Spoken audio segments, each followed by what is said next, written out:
good morning, everyone. I was just looking at howardstern.com. Hey now. Which is barely a website, quite frankly, but we did post that picture of, oh, Jesus, what's with the goddamn headphone situation here, squealing like a goddamn pig. I need that in the morning? Hey, I said I was looking at howardstern.com, and we have that picture up now of me, Siegfried and Roy, Beth, Ralph, Dana, and Artie.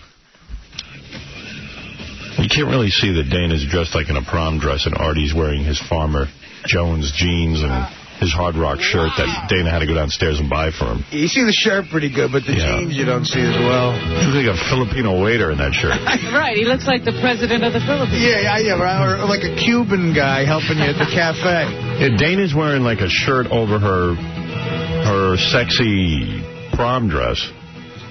And, where'd that come? Well, you can see I don't know. You can see the slit in the bottom there of her dress. Is very sexy. Yeah, that's where Artie actually tried to eat Dana's leg. Because he was so hungry for dinner. Yeah. Nah, it was...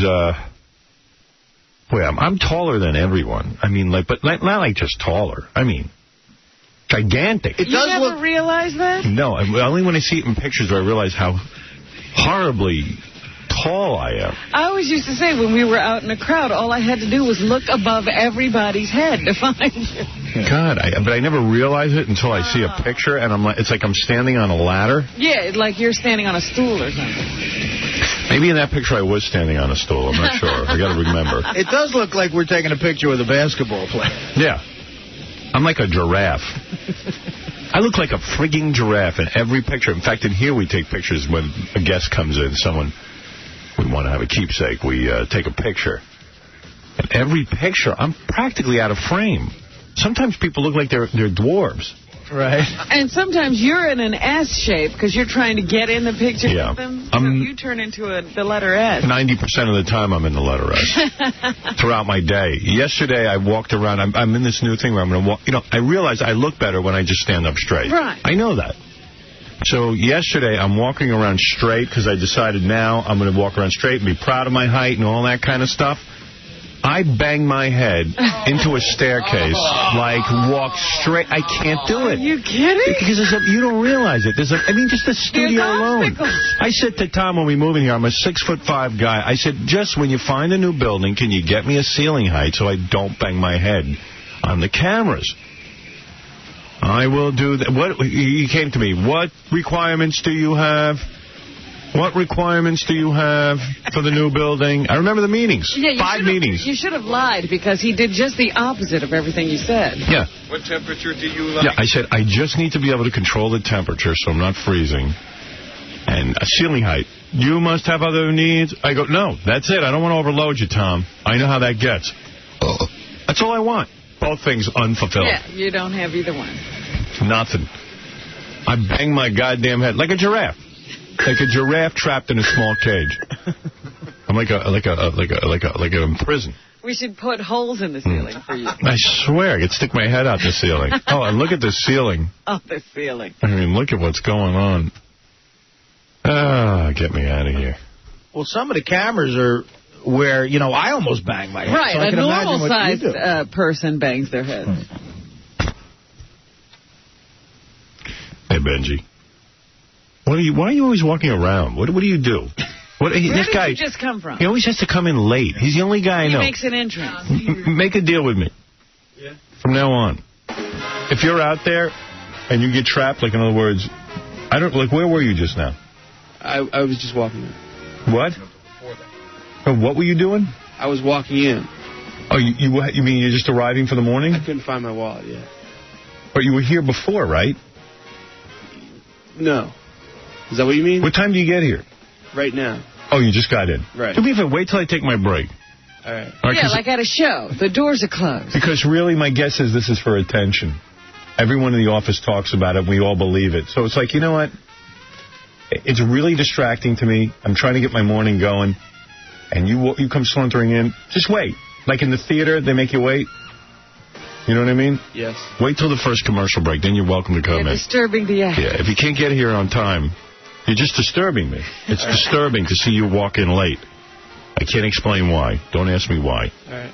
All right. Someday you'll be on the radio. You'll have your own show maybe, and one of the people that works with you, one of your allies, will come in late, and you'll see how thrown you get. Benji on you. Yeah, and this is really a scream for attention. Everybody else is here already. This guy couldn't wait to get in the studio. I want to work in the studio. I want to work alongside you. Okay. And now he's late. Every day. I hate it. It's not for attention, though. Yeah, well, you know what? I hate it, too. So don't walk in. Sit out there with the crew and file some papers or whatever it is you can do to help out back in the office. Okay. That's all. Or get here on time. Yeah, one day. You have the two options. One day in the future, when you have your own radio show, your Benji will walk in late, and you'll see how much fun it is. And God only knows what your Benji's going to look like. Oh, my goodness. I'm Benji's Benji.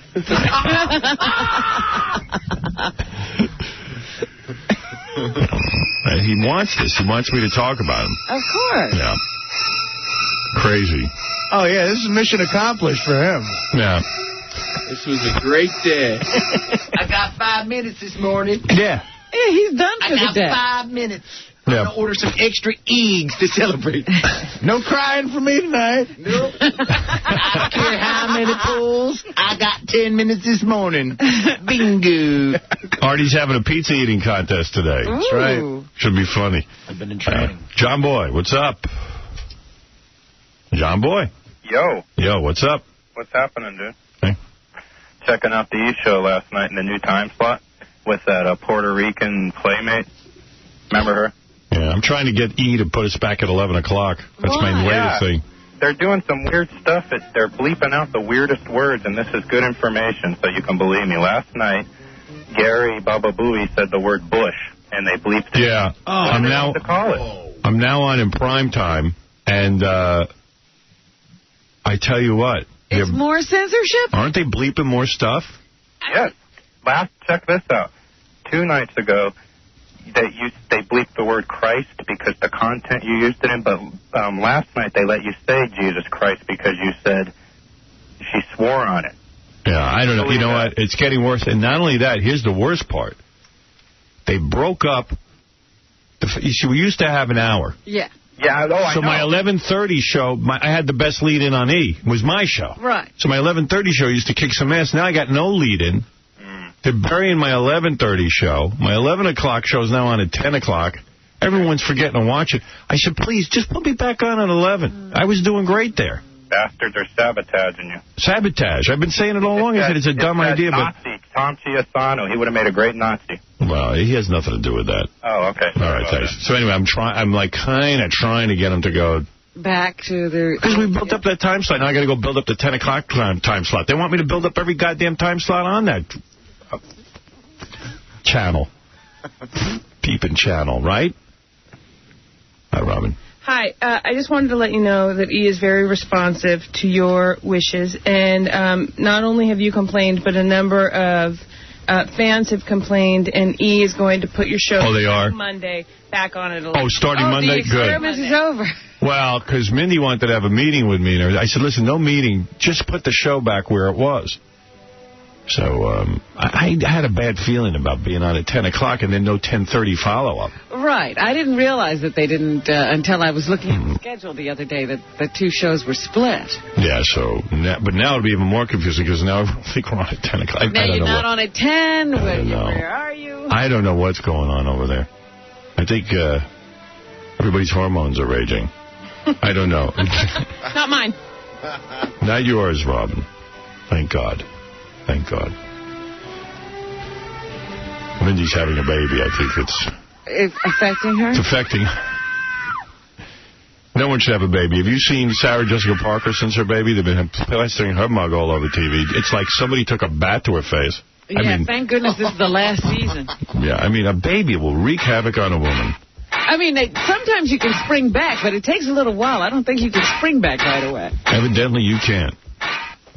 Very few people can do that. Yeah, very few people. The Pam Andersons of this world, but not everybody's Pam Anderson. Yeah, Pam's like in a freakish category. No matter what they do to that girl, they give her hep C, they get her pregnant. 50 kids, I think, and still look that way. She has 50 breast operations a month, and meanwhile, she still looks great. She's like a hot Frankenstein. Right. She is Frankenstein's wife. You can do anything. Put her together again. Yeah, well, whatever she gets, she looks good. So, but that's freakish, you know. Yeah, and that's not you. Yeah. But isn't that Sarah Jessica Parker? She's the one they're making such a big deal that she looks so good after. Well, they took that's us. Women. They took us. Yeah, women are saying that. Guys ain't. Women say that. Yeah. All right, we got to take a break. We're going to come back. We're going to get everything going. I know there's a whole bunch of people on the phone and everything. I'll get to it all. But first... Hi, this is Angelica Bridges from Baywatch. I just wanted to tell all of you Howard listeners that I'm reading this with a little half shirt and just a short skirt on. Can you picture that?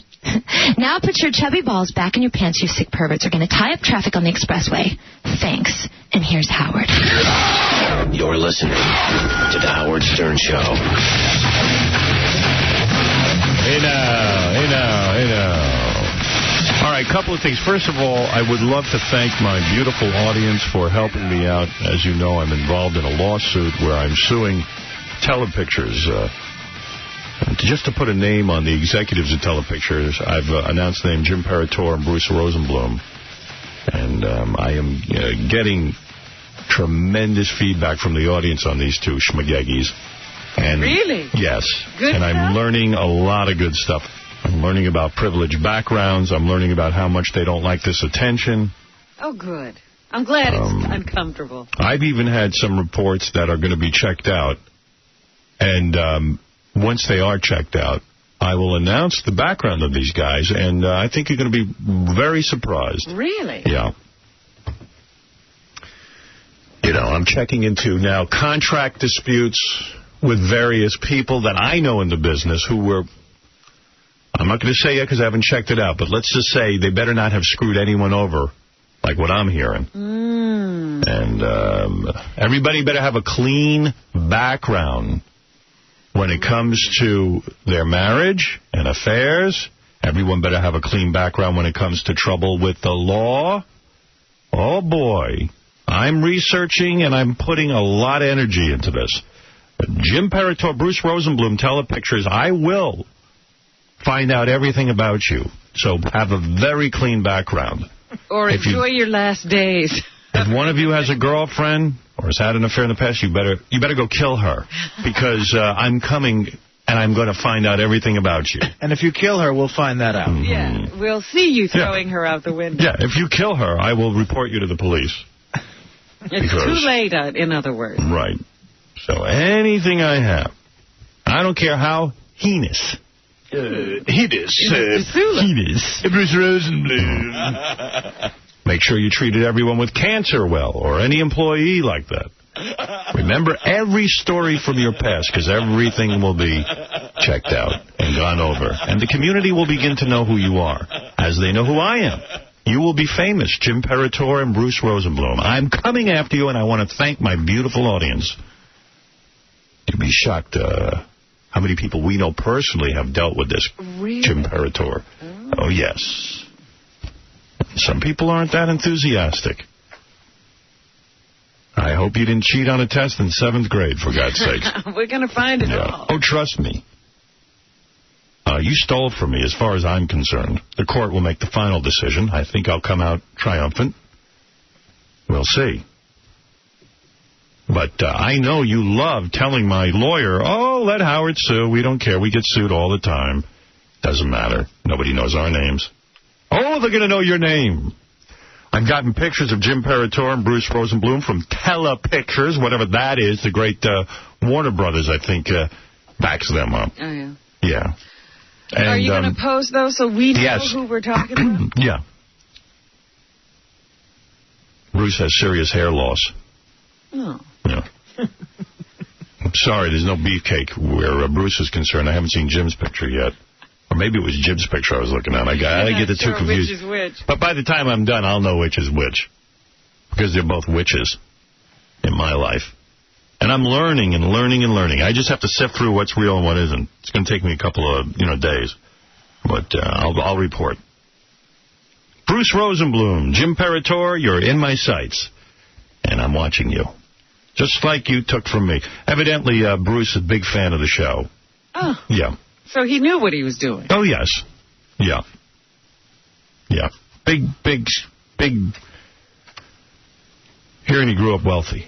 And there's a certain arrogance involved in that. See. But it wasn't like, Mike Fleiss brought him something and he had no... No. He's very capable of knowing what we do on this show. And I'm finding out all kinds of things, all kinds of interesting things. Well, this will be exciting. Yes. Howard Stern... Nice to get to know new people. Howard Stern fans are... quite phenomenal when it comes to helping me out. I asked for some help, and I'm getting it. And people have to realize Howard Stern fans know everybody. They do. You can't sit there going, nobody knows me that listens to that show. That's right. We're cockroaches. And only in a good sense. I'm very excited about it. I'm enjoying learning about these two guys who are my adversaries in court. And I'm looking forward to it. Hey, let's change the topic. I know people don't want to hear about my problems all day, but if you got any information on Jim Peratore and Bruce Rosenblum from Telepictures, big name, big fancy name for, hey, guess what? If we see a good idea, we'll take it. That's what it means. Yeah. Tell us pictures. Right. Tell us pictures. We're coming on strong, buddies. Just want to get to know you. Just want to mention this Sammy Sosa controversy, because I don't know jack squat about baseball, but evidently, and this is what I know, I guess Sammy Sosa was up at bat the other day and the bat cracked. Yesterday. And cork came out. Right. Yeah, he grounded out and the bat came apart, and when they were picking up the pieces, they realized that was not wood. Yeah, it was cork. And I guess I said to somebody just a few minutes ago, what does it mean to have a cork bat? Why is that against the rules in baseball? And they said that, I think you said it, Artie. What did you say? Well, I think when the ball hits the bat, the cork in it makes the ball jump off the bat much quicker, and it can go way further. Well, Fred has a theory that it makes the bat lighter so you could swing it quicker. I've never heard that before. Right. So why not make all bats like that? What's the big deal? There is a standardization of equipment. They all have to use the same thing if they're, to make all things equal. So they've decided no cork. Well, it's never been allowed before in history, so the numbers would be really off if you let people do it now. But isn't it true that baseball... Oh, I see, because that would change the numbers. Not only that, but if you were looking at Babe Ruth's home run record... Right. It'd be cork or no cork. Right. You'd have to asterisk everything. What's the... But like Sammy Sosa's now doing already press conference. I don't even know how the hell he got out one so fast, but he's saying... Because he was thrown out of the game. No, he's saying that... they're saying that... He used it in batting practice. He used it in batting practice. It was a mix-up. Whoopsie. He used to like to use a cork bat in batting practice to give the fans a show. Sort of sounds like, I did not have sex with that woman. Well, you know what they did? They took every bat he had. They're now going to find out what's in all of them. They're going to x-ray all his bats at the Hall of Fame. He'd have been better off if cocaine came out of that bat. Because if they find all his bats are corked, forget it. Oh, that means his records are gone. Yeah. Can I say something? Leave it alone, and I'll tell you why. Ignore this. Because every Puerto Rican I know, and every Hispanic person I know, Sammy Sosa. Remember when he was having the home run race with Mark McGwire?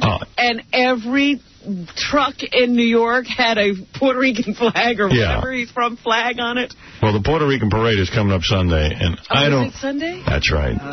Thanks for the warning. I'm just saying, you know what? Hey. Let's cut the nonsense. You better stay home. Everybody just give the guy a free ride. Please. I'm begging you, because this is a conspiracy. They want to take away Sammy's home run record. He never used the cork. He never used it. You don't believe that this was just a misplaced bat? I don't even care. I don't want to look into it. I don't want to know. I don't want the aggravation. It doesn't mean anything to me. Yeah, there's rumors that a lot of people do it, and in the past a lot of people have done it. He might have just got caught, but if he gets caught, it's going to be a major issue. Oh, it's going to be nice. The white man planted the cork. Howard, they're saying that... It's racist. The cork, no in my bed. They're saying that, all of us, that for the last 5 or 6 years, Major League Baseball has turned their eyes away from this, knowing that it's going on. Because they need more hitters. Well, Roger Maris's record couldn't be broken for however many years. All of a sudden, 70 home runs, 73 home runs. Yeah, it makes sense. You think Barry Bonds has cork in his bat? They're saying, look into everyone. That's what I say. Grab all the bats and X-ray them all. You know what they're saying? I swear, they were talking about this on the sports station this morning, that if Major League Baseball really cares about fixing this problem, there's an X-ray machine right before you go up to bat. You put your bat under the X-ray machine and they go bat. That'd be great. And it's fair for everyone. Yeah. Why do people bring their own bats? Well, because they have them made special. Everybody has their own bat. But why? Because it's got to be a regulation bat. No, because there's different weights and sizes you can go. They run a whole depending on the guy. Something that you can change. Oh, yeah. Everybody's got their own bat. There's parameters. I mean, Babe Ruth used to use like a bat that you couldn't pick up, Robin. Right. So okay. heavy. That's all I need to know. I don't know that they're different. But I'm with Robin, though. Make one bat for everybody. Right. Why not? I mean, do they have different basketballs for every player on the court? If you can't lift that bat, work out. Not only is it unfair, like these bats are unfair, it's an unfair advantage, but also they're dangerous to the pitchers, too, because when they come up too fast, they get hit. That's the same reason why they don't let them use aluminum bats in the pros. Right. They use them in college, but not... Why? Because they're afraid when they shatter, they can... Aluminum bats are too fast. You can come right off the bat and hit the pitcher. I mean... You could kill the pitcher. Yeah, the pitcher's throwing it 95 miles an hour, and it jumps off a cork bat. It could kill him, the third baseman, anybody. All I know is Roger Maris must be spinning over in his grave with these guys breaking his record. All of a sudden, out of the clear blue, everybody's hitting like a madman. Well, no one could hit over 50 home runs, 50, 55. And all of a sudden, Sammy Sosa, 3 out of 4 seasons over 60. Gary, McGuire, 70. Right. Gary is so right, because it's just so funny. And people pointed to, well, the conditioning's better. Right. That's so ridiculous. Why all of a sudden would they be able to hit the ball so much further? Do you think McGuire has cork in his bat? It's hard to say. I mean, he also started to hit a lot of home runs. I mean, if you're going to put Barry Bonds and Sammy Sosa in that category, you'd have to look at McGuire's bats, too. Right. Well, that's what I was saying, that they got to get those 3 guys' bats and look at them all. Right. But, you got to look at, for several years they could only do this, and then all of a sudden they could do this. There you go. Well, Barry Bonds uses a very small bat, actually, because he claims he can swing it quicker. And, if they start looking at his bats, too, I guarantee there's going to be a lot of feathers ruffled. He's going to get pissed. He's gonna be like, you ain't getting my bats. You're looking at my bats because I'm black, he's going to say. Or just because, it's Sosa's problem, not his. You don't leave this all alone. No, I think we got to look into it. You like it. You want rioting. That's right. I don't live here. Don't look at any Yankees bats. That's all I care about. You wouldn't have to. They're not hitting enough home runs. All right. Cork isn't helping them? Corky. They could use a little cork. Who, like when the bat exploded, did all the announcers go, hey, there's cork on the ground? See, I didn't see it. I've seen it happen before. Yeah, I didn't hear the actual thing. I heard the bat broke, and then they picked up the cork in. But I remember, 8 or 9 or 10 years ago, when the guy's bat exploded, it was like confetti. Right. Just all stuff sort of flying all over the place. The only thing I know is that the umpires had to have a meeting. Yeah. After the guy, went over and he saw that something was going on, he called all the other umps over. They didn't know what to do. And it's hard for them because if it was just some schlub, they'd be like, you're out of here. But with Sosa, they're like, are we really going to do this? And they had to. The funniest thing like this that ever happened, there was a knuckleball pitcher named Joe Niekro like 20 years ago, and they always there were rumors that he would scrape the ball, which is illegal. You can't scrape the ball with your nails or anything. Right. The ump comes out to check if he's got anything to scrape the ball with. This guy, Niekro, on camera, takes a file, like a nail file, out of his back pocket and drops it like he's getting rid of drugs. Right. And the ump noticed it. Yeah, but it's on the mound, right? Yeah, it was laying on the grass. There's a guy who had a skin-colored fake finger over his finger that was a file. It fit over like a fake finger, and he'd scrape it up, then he'd go back in his pocket and take it off. Makes you wonder, too, if it really does help those guys that much. But it does. I think it's psychological. Certain things do. Some of the things you do to the ball and some of the things you do to the bat. If you take a perfectly round ball, round, and you scrape it up and you change the shape of it, then throw it 100 miles an hour, it's going to move. Yeah. I feel bad. I like Sammy Sosa. Everybody did. He's been having kick-ass years, too, so I don't know what's going to happen. But how do you, sort of take pride in your batting record if you've done it with cork? Seriously. No, you're right. I agree. But, I don't mean to cast aspersions, but among the players who come to this country from other places... Yeah. isn't there a lot of shenanigans going on, like changing of ages? Yeah. All kinds of things are going on. Milk cartons as gloves. Yeah, but changing your age doesn't improve your performance. It's just something stupid. That's true. Well, if you're 13 and you're playing with 9-year-olds. Well, that's different going that way. Oh, yeah. Well, okay, so there it is. Sammy Sosa. I say leave it alone because there's going to be rioting. I know you There's not going to be any rioting. Over a baseball player? Think so. He's a national hero. James, you're on the air. Yesterday when you were talking about the guy throwing for 300 or whatever. Roger Clemens. Okay, I don't know what you said because they were chopping it, they chopped it up, and I couldn't understand, what was so funny about it. And what do you mean they chopped it up? How could they I don't understand what you had said something, and you guys were all laughing. And did he edit yesterday? Can I see the list of edits? I don't know what had happened. Oh, we were talking about was it? And there's a lot of times that you guys are talking and laughing, and, you'll say something, and they'll chop it. Yeah. And I don't understand about can you say ASSHOLE? You can. I can, but you can't. Right. So can I say TIT? No. Evidently, you can't say that. Nobody can say that. Right. You can't say that. What's up? I don't know what he's hearing, but, I saw there was one thing dumped yesterday with the girl used the S word. The girl from... No, it wasn't the girl. It was Howard was talking. What market are you in, by the way? Sir? What city are you in? We're in Texas. Dallas? Yes. Yeah, there's some shenanigans going on in Dallas we're not clear on yet. I'm in the middle of an investigation. Oh, they're dumping stuff here? We're not sure. We're not sure. Well, I've heard one time on the radio where they said the local guy here, I guess our Tom Giussano here, will dump stuff that comes off of... Yeah, we don't know what's going on exactly, but we're having an investigation. I'm reporting to Mel. He's waiting for my report. I'm checking into the general manager, the program director, and several of the shenanigans going on there. So it's funny you bring it up. We're about to. We have to police every station we're on, and it's a whole nightmare. But we'll take care of it, because a lot of times we don't know what the local people are doing, and some of them seem to have a very strange agenda with us. Well, maybe that's what it is then, because I haven't been listening that long. I think... I started when I started on the air in Chicago, there's a guy there, Steve Dahl, used to, I guess he was so envious of me, he used to run into the studio and start running tapes over our show and screaming out stuff during the show, I guess because he was tantruming. I don't know what it was. Wow. Since then, he claims to be my friend, but... I'm not sure, what went on there. And then we've had incidents where other jocks try to sabotage our show. And we've gotten a couple of them fired. And that's what I'm working on. It's just endless, the amount of jealousy in this industry toward me. When all of these guys owe their careers to me, what I fought for, especially early on in my career, was to do away with censorship, to allow people to talk on the air, to get away with not playing records on FM radio. Don't even ask what the state of radio when I started.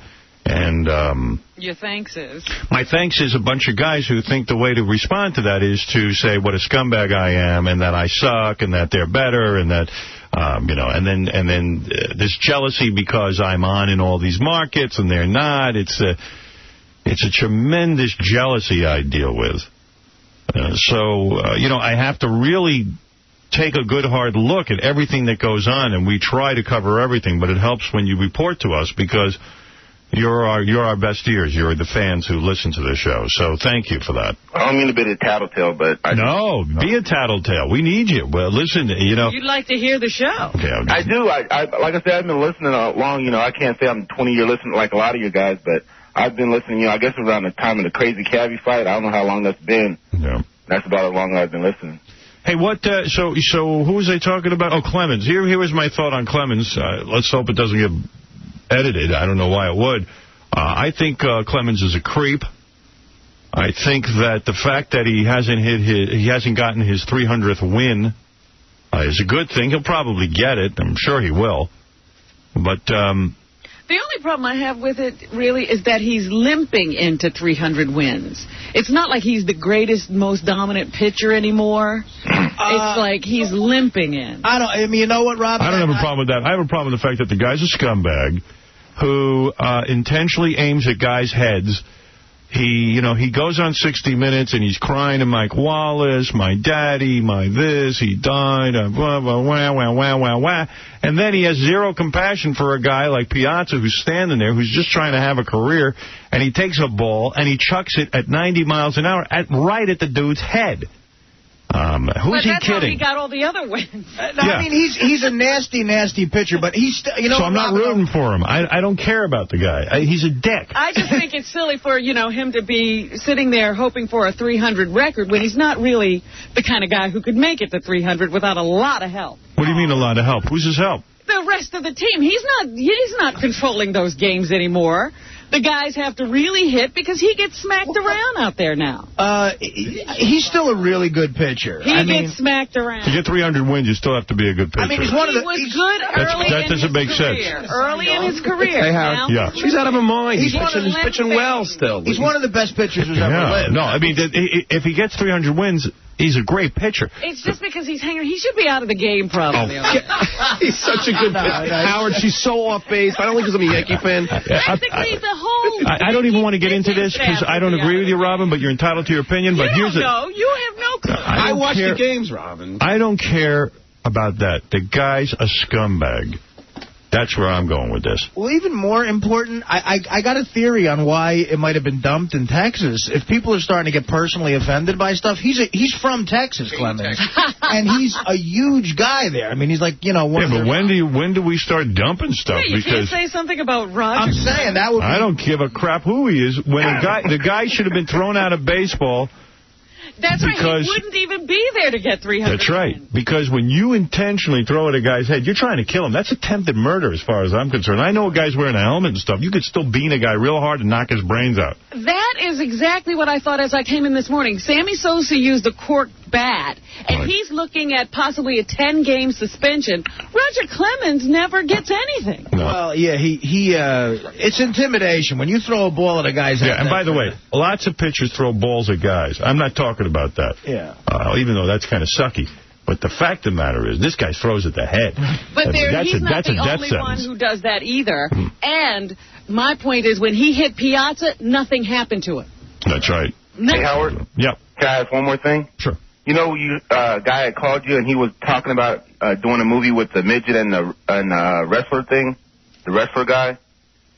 The wrestler was blind, and he had to, for punishment from a judge, he had to walk around with the wrestler who was blind, the midget guy did. And I was wondering, were you going to do that movie? I don't remember that story, quite frankly. I don't remember doing it, but... Well, there was a guy who just had mentioned it, and you said you would take a look at it later. He had described the movie to you, and you said you told him to hush about it on the radio. And I was probably kidding. It was probably a dumb idea, and I was just jerking him off. Okay. Can I win some money? You got to guess who's a Jew, Fred? I don't know. I'm not into. I don't know about Jews and all that kind of stuff. That's even better. I'm not good at that kind of stuff. That's all right. That makes it a good game. I don't know about Jews. They got any Jews down there? No, I don't know. What are you? Who, me? Yeah. I'm just black. Oh, you're a black guy. Gee, I never pegged you for black. Sorry. And that's sorry. Man, you don't sound black at all. You don't have any of that. No, he doesn't. I was born in California. He sounds southern. Yeah, I didn't think you were black. I thought you were black, sir. Thank you. Wow. You don't know about Jews, huh? No, sir. I don't know about... I know my dad married one. So you're half Jewish? No. That was... No. So your mommy was black? Oh, yeah, my mom, yeah. And then he dumped her ass and got himself a Jew woman. Yeah, a few years down the road, yeah. That had to be some scandal in your family. I don't know about a scandal or not. She had money. So did your mom used to go, man, he married that Jew bitch? No, she never said that. She was just, she was white kind of a thing, so that's the only thing she looked at. He white? Yeah. You a white kind of a thing. They don't discriminate. All white people. And how did your dad get a white woman? Like, was he a very successful guy? My dad? Yeah. Oh, no. So what was with the white woman? Was she fat? No. A lot of times you see fat white chicks with a black guy. No, he doesn't like them like that. He likes white chicks, but he can't have a fat one now. Did she have chronic acne? No, she a good-looking white woman? You know what Joan Baez? Yes, Joan Baez. She looked like Joan Baez, but with a cleft lip. Oh, my God. Lip. Yeah, but she had surgery on it and had a big scar there for a while. So she was real ugly. She wasn't real ugly, but she wasn't hot like Beth either, so. So your old man would rather be with an ugly white chick than a nice-looking black woman like your mother? No, my mom was just, Ugly, too? No, my mom was just, not having his junk, so, she left him. Yeah. She left. He was, Yeah. do a whole bunch that of doesn't stuff. happen. Did your old man work, or was he... No, my dad, he's always worked. Yeah. I'm trying to get him back here now. That's why I was asking for a couple of bucks. So you have to resent the Jews on some level. They took away your daddy. I don't know. I can't say it. I don't know about that. I don't know who's a Jew. Come on. You knew the white woman was a Jew. Because she told me, and her mom and dad had the writing on their arms. I think they had writing. Oh, they were Holocaust survivors. Right. When I was a kid, and we were having Thanksgiving dinner at their house, and we were all at the table. I said, "Why do you got numbers on? Why you got a tattoo like that or something?" When I was a kid, and they were like, everybody got quiet. But hell, I didn't know. Yeah. Oh, they had to make you feel bad about it. No, just everybody was just quiet, and she just, she said something, it's a long story, and that was, because she was serving me food, and when you stick your arm out over your sleeve and you... So that must have been a nice-looking scene with you, the black side of the family, with the white side of the family. Must have been one heck of a... Then how many years ago was this? This is very, very interesting. Wow, it was back, 80... Back in the 80s. And did they treat you good, or did they act like, oh, he's going to steal something? No, they were nice. They let me eat all I wanted. Yeah. Did they lock up the silverware when you came? No. No, they were real nice. They really were. Yeah. Did your father have other kids? Yes, he has. I have one younger brother and one. Well, I have two younger brothers. One, he's in. So he must be light-skinned. Incarcerated, as they say. He's incarcerated. He's incarcerated. Yeah, that's what they say. Is he light-skinned? Yes, he's part white. Yeah. And the other one, he's my other younger brother. He's black, but he's a crack baby. So. Oh, dear. A crack baby? His mom was on crack real good. Wait a minute, they adopted? No, it was his by his other wife and. Oh, another one. All right, listen. Dear. You want to guess? You got any Jew stuff? Sure. Oh, beautiful. You prepared to become Kurt Waldheim Jr.? Yeah, sure, why not? All right, here we go. I tell you what, I'm going to take a break. I'm going to put you on hold. Yes, sir. When we come back, Kurt Waldheim Jr. Fred is going to turn into Kurt Waldheim Jr. Oh. Wow, great. I'm excited. And he's going to test your knowledge of Jews. I don't know the Jews. You may have knowledge you don't even know. You going to know the Jews good now, son? And besides, it's multiple choice. You got a couple of minutes to go study. Go study your Jews. But my mom and dad, they never use that kind of language around the house. You're going to have to learn about the Jews. Call your stepmom. Get your stepmama as your lifeline.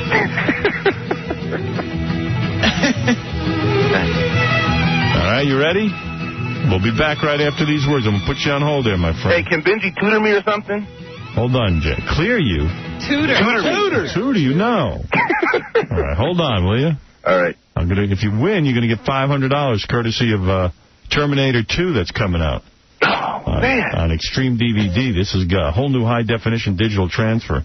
It's the best picture and sound ever, available everywhere June 3rd.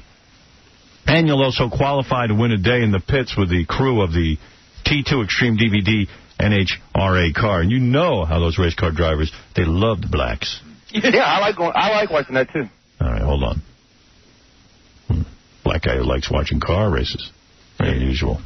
I think there are black guys. They just don't go to the race. Yeah. It's like they're like black guys who like Van Halen, but they just don't go to the concert. All right, let's take a break and then see how this gentleman does. Right after these words. Let's listen in as KC picks up a wrong number at his apartment. Hello? Okay, hello? Who's this? This is Yvonne. Is this with you? No, you get the wrong number. No. Hold on. Can I have extension 3400? You got the wrong number. What the did I just say?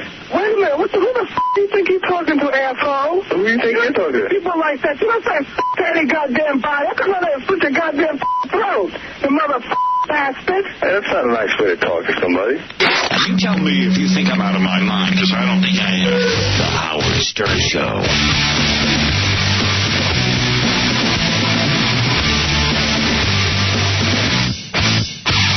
Hey, now. All right. Got a busy Easy show for you today. Ian Spiegelman stopping by. Robin, you might say, who is Ian Spiegelman? I was about to say that, yes. Yeah. He's a Page 6 writer. Page 6 is the gossip column in the New York Post, and he's got a bunch of good stories. All right. Including one story, which I got to ask about, that Ralph ratted me out on a story. What? Yeah, that like Ralph... Was a source? Yeah. The only source. And what was the story? Do you know? Yeah, I do, but I want to wait for Ian to get in here. Before I just wondered if you knew exactly. I'm a little shook up by that. I would imagine so. Big pizza eating contest. See if Artie can out-eat this dude. Also, the International Federation of Competitive Eating. It's a sanctioned match. Really? Yeah, they're coming in to make sure it's completely on the up and up. This is a sporting event. Yeah, well, there actually is a sanctioned International Federation of Competitive Eating organization that will sanction an eating contest. I did not know that. Yeah, so there's no cork in the bat, so to speak. Also, we're going to meet Maria, the first woman who ever got naked on our show when I was working back at NBC. The first woman to take her shirt off and get completely nude. Yeah, she sat there completely naked. Yeah, on a stool. I'll never forget it. And she's going to stop by. We're going to get an update. It's always fun to find out what happened since she got naked on our show. As I recall, she was doing this as a career move, so I wonder if it helped her career. She was a comedian. Yeah. And she decided to get naked. Hey, when's that pizza eating? Because I'm getting a little lightheaded. Yeah, Artie, the girl, huh? I've been fasting. Artie starved himself since 1 o'clock in the afternoon yesterday. You're kidding. He hasn't eaten. Yeah, I had a brownie at the ferry stop. That's it. He might eat the delivery man. I said if I dip my foot in some sauce, he'd eat it. Yeah. All right. Psyched. All right, Fred, you going to do this Guess Who's the Jew thing with this guy? Sure. All right, I got $500 cash for this guy if he wins. Let me get him back on the phone real quick, and then we'll get Ian in here. Hey, hello? James, yeah. All right. Are you ready? Yes, sir. We were talking to you before the commercial. That was a lifetime ago. Do you like it when he calls you yes, sir? He's been very Yes. polite. I like to hear a black man say yes, sir. Yes, No, I ain't going, yes, sir. I ain't say that now. I just say yes, sir. yes sir. I like that. Yes, sir. You did say that, sir. Makes me feel good. I don't know. It brings up some feeling in me. Oh, my goodness. I can't believe you said that. Yes, sir. You want him to fan you to sleep tonight? Would you like to put your feet on his belly? Get rid of my rheumatiz? All right, what's going to happen is we're going to meet Kurt Waldheim Jr., the leading expert on Jews. He says he didn't do anything really wrong during the war, World War II. Lies, all lies! There he is. Perpetrated by that Yid Ian Spiegelman. That's fee, fi, fo, fum. I smell the Jewish blood of Spiegelman. Kurt Waldheim. Lies! I never killed 1 million Jews in 1944. They were all dead because they were on some sort of kooky liquid diet of maple syrup, cayenne pepper, and lemon juice. Let me ask you this. What? The rules for the game are simple. Very simple. Would you please go over them with us? We have found a bunch of subhumans known as Jews. So he's a Nazi. And sprinkled them in with some Gentiles. All right. Your job is to find out the Jew from the Gentiles, like the piece of rice out of a piece of rice. What? I don't know. I didn't have This is the most airtime he's had in a long time. Yes. All right, let's get Sambo on the phone. Hello, Sambo. You said that... Sambo, what up, my nigga? What up, my spiachaka? What up, my spook? What up, my moolie? What up, my eggplant? You what are up, the my most racist recipient? You are the most racist, filthy Nazi on the planet. I am not a racist. You are. I am not. I work with black people. As a matter of fact, this weekend I'll be working with Star Jones. Really? Is that right? Yes, I'll be skinning her alive. I'll be using the flesh to put a cover over Yankee Stadium. So when Roger Clemens goes for his 300th win, he will win. He will win. He will win. All right. Besides that, Mike Piazza is a pussy. All right, you will... Most grease balls are. You will give the name of 3 individuals. One of them is a Jewish person. By the way, Sambo, are you oil-colored, eggplant-colored, or diarrhea-colored? Wow. You are the most filthy race. You make Daniel Carver look tame. Thank you. All right. I'm actually Yucko the Clown with attitude. All right, you're a Nazi. By the way, happy Shavuot. Great holiday. That's when Moses taught all the Jews to be moneylenders, conniving moneylenders. All right. You don't like Jews, but it is time to play Guess Who's a Jew. Now, James on the phone says he lives in Texas. He's a black man. Oh, you must be popular down there. And Look out for pickup trucks and ropes. All right. James. Yes.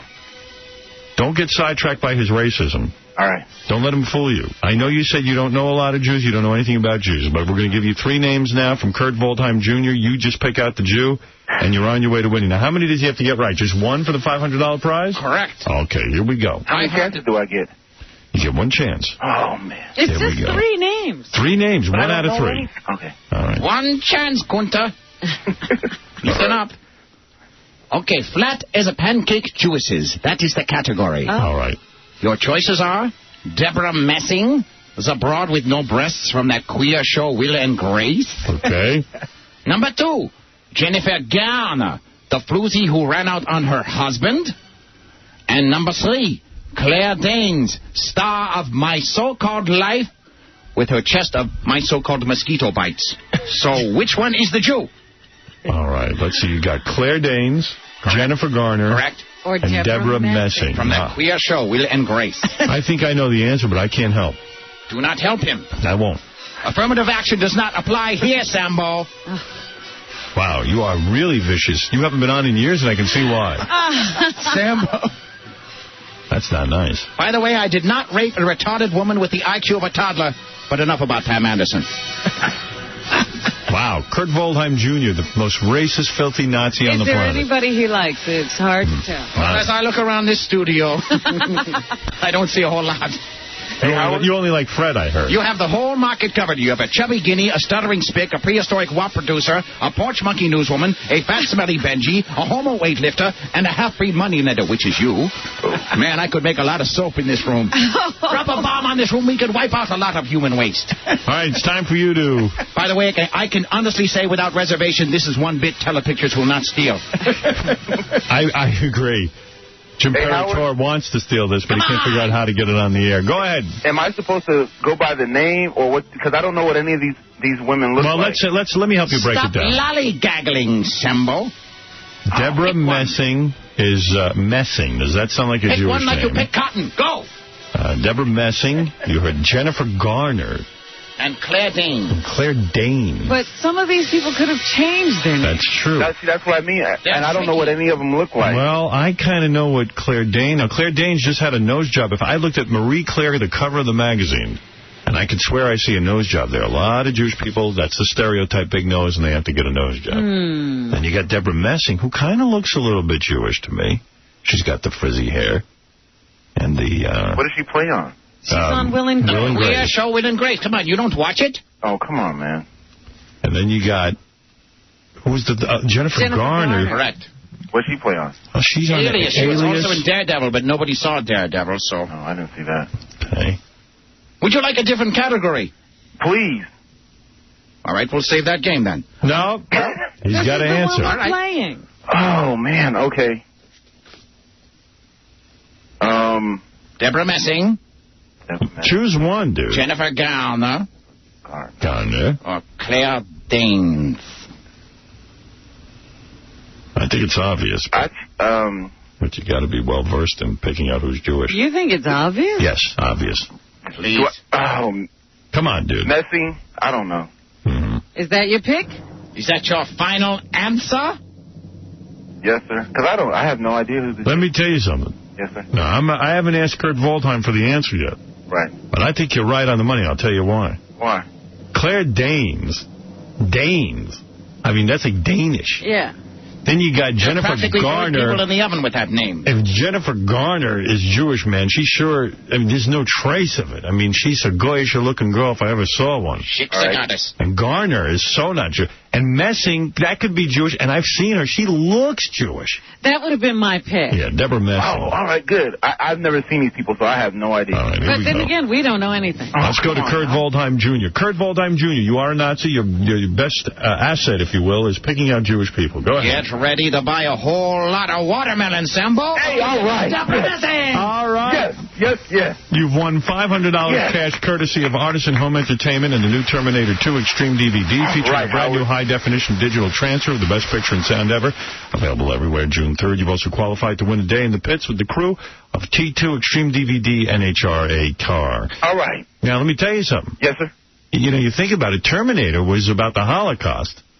Basically, yeah. Why? Well, think about it. It was a bunch of like, you know, machines that look kind of Nazi-ish that were coming and attacking people and killing them. Yeah. You see what I mean? Sir, yes, that's true. And look what you've learned about yourself. You have Jew spotting ability. I knew I got he Judar now? secretly could tell. Yes, you have Judar. Yeah, you can make a lot of money in the government with that skill, sir. Yeah, the German government. Right. Unfortunately, you're black, and they won't hire you. Yeah, you're always looking for some Palestinians, actually.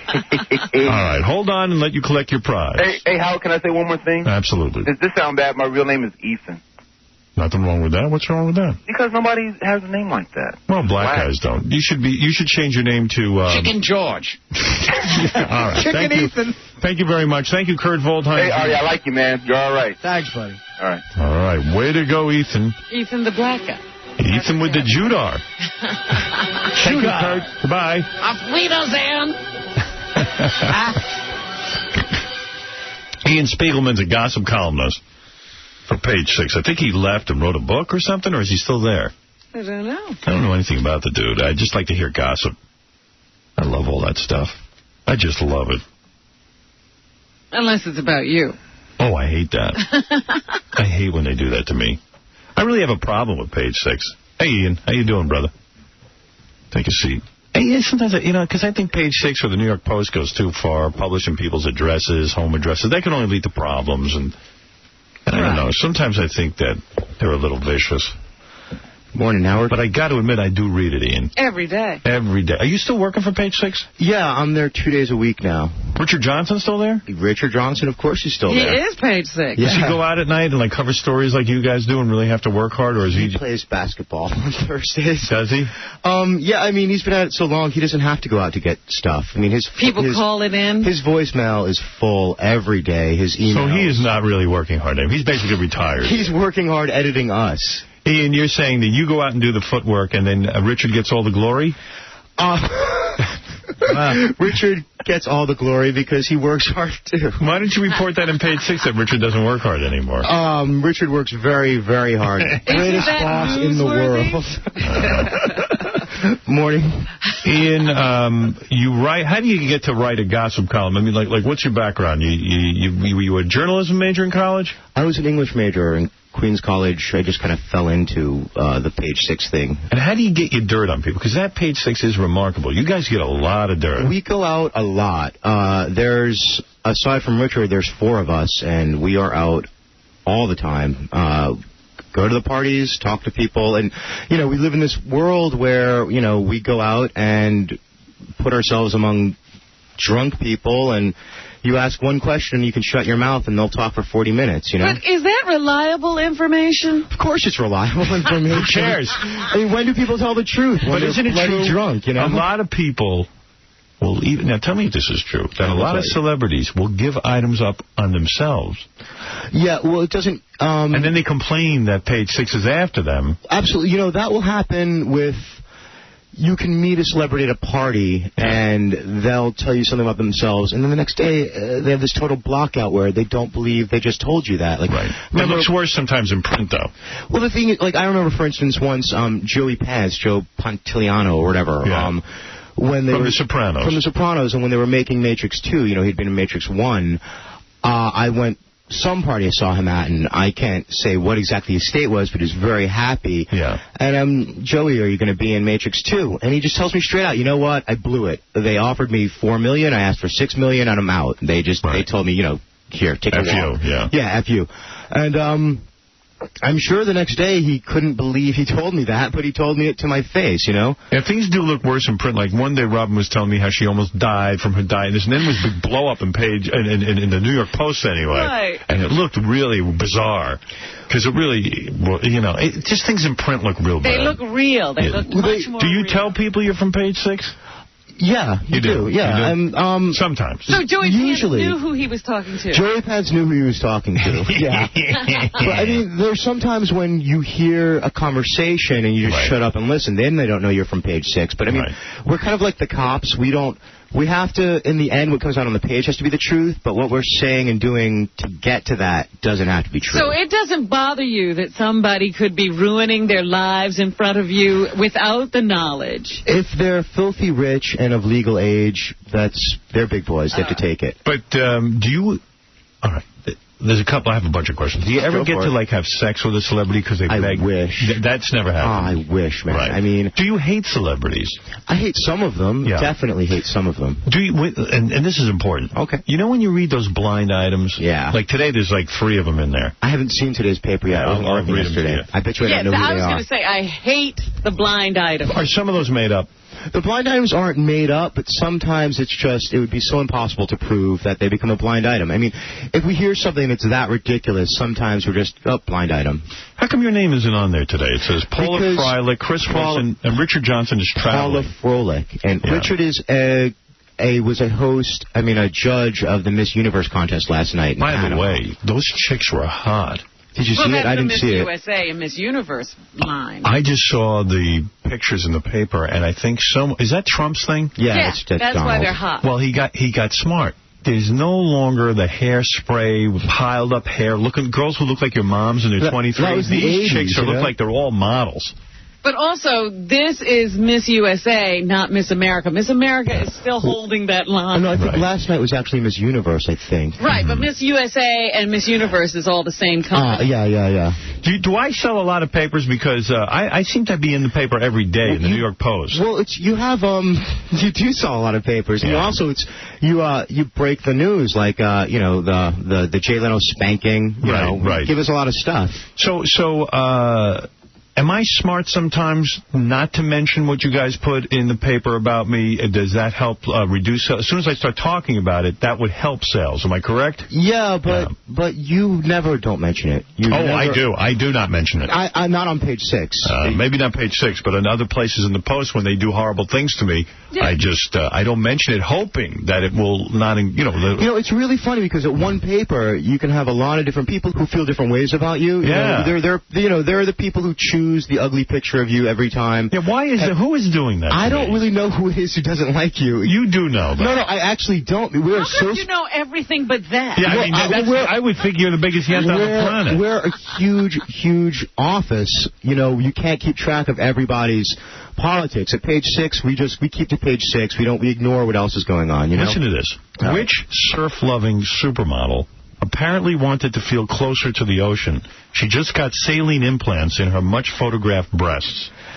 Who the hell is that? I just saw a story on a model who's a surfer. I don't know her name, but that must be who they're talking about. Is it Heidi Klum? No. I have no idea. This girl, you do know, though. You don't know her name. I can't. Is it Joey Pants? It's Joey Pants, Artie. It's do you know who that is? Well, actually, I don't know today's blind item because I wasn't working yesterday. All right, listen. You were asking why my name's not on the page. It's because there are 2 of us who are only in half of the week. You float, okay. Yeah. And how do you make a living just working 2 days a week for the New York Post? I also am a contributor for Details magazine, and I wrote a book. And you wrote a book. Is that what you're here today promoting the book? Yeah, I'm here because I wrote a novel. The novel's called Everyone's Burning. It's about drug-addicted S&M fiends who live in Queens, New York. Sounds great. Thank you, Artie. Well, I brought copies for everyone. What are you hoping for? A movie deal out of it? I'm hoping to at least let the publisher make back the small advance they gave me. So it's a story. It's a novel. It's a novel. You wrote a story, but it's based on probably people you know. Yeah, I grew up in Bayside, Queens. And are you into S&M? I had been for a while. Really? Yeah. What's your story? Dude, what do you mean, S&M? What are you into, man? What kind of weirdness? Oh, no, when I was, like what happened I had a couple of relationships earlier in my life. With a dominatrix? With dominatrixes, yeah. When you say relationship, would you pay them? Or No. Just girls who were... What would they do to you? Whip, kick, slap, spit. Did it upset you because these are girls that really don't love you? I felt like the couple of relationships that I did have, there was love, but, I mean, when you're kind of degrading each other all the time. What is that, though? What kind of sexual weirdness is that you need women to spank you and spit on you? Like, do you feel bad inside? I think it comes from kind of if you're younger and something happens and screws you up, kind of shatters your psyche, you try to put it back together yourself, you connect everything the wrong ways, you're kind of hate fear thing, anger thing. It's connected to your sexuality. Love is getting spanked. Love is getting spit on. Love is getting that well, kind it's of not thing? getting spanked. Spank is a girl thing. Girls can get spanked. You Guys don't get spanked? No, I never Would get you wear spanked. diapers? I would not wear diapers. That's a whole different thing. Are you too embarrassed to mention that you wore diapers? No, I did not wear diapers. I definitely got smacked. Did you crawl around on the floor, lick shoes? I did lick shoes. Did you dress up as a girl? I never dressed as a girl. Are you a bad girl? I am. Daddy's girl is not a bad girl. You're a bad girl? I was ear delicious. Ear delicious. Did you clean a woman's home? No. I mean, because it was like, you have to imagine, like, I mean, this is stuff that happened when I was 20. I don't think 20-year-olds get into it that much where you're cleaning people's houses. You are ear delicious. Thank you very much, Fred. Yeah. Let me.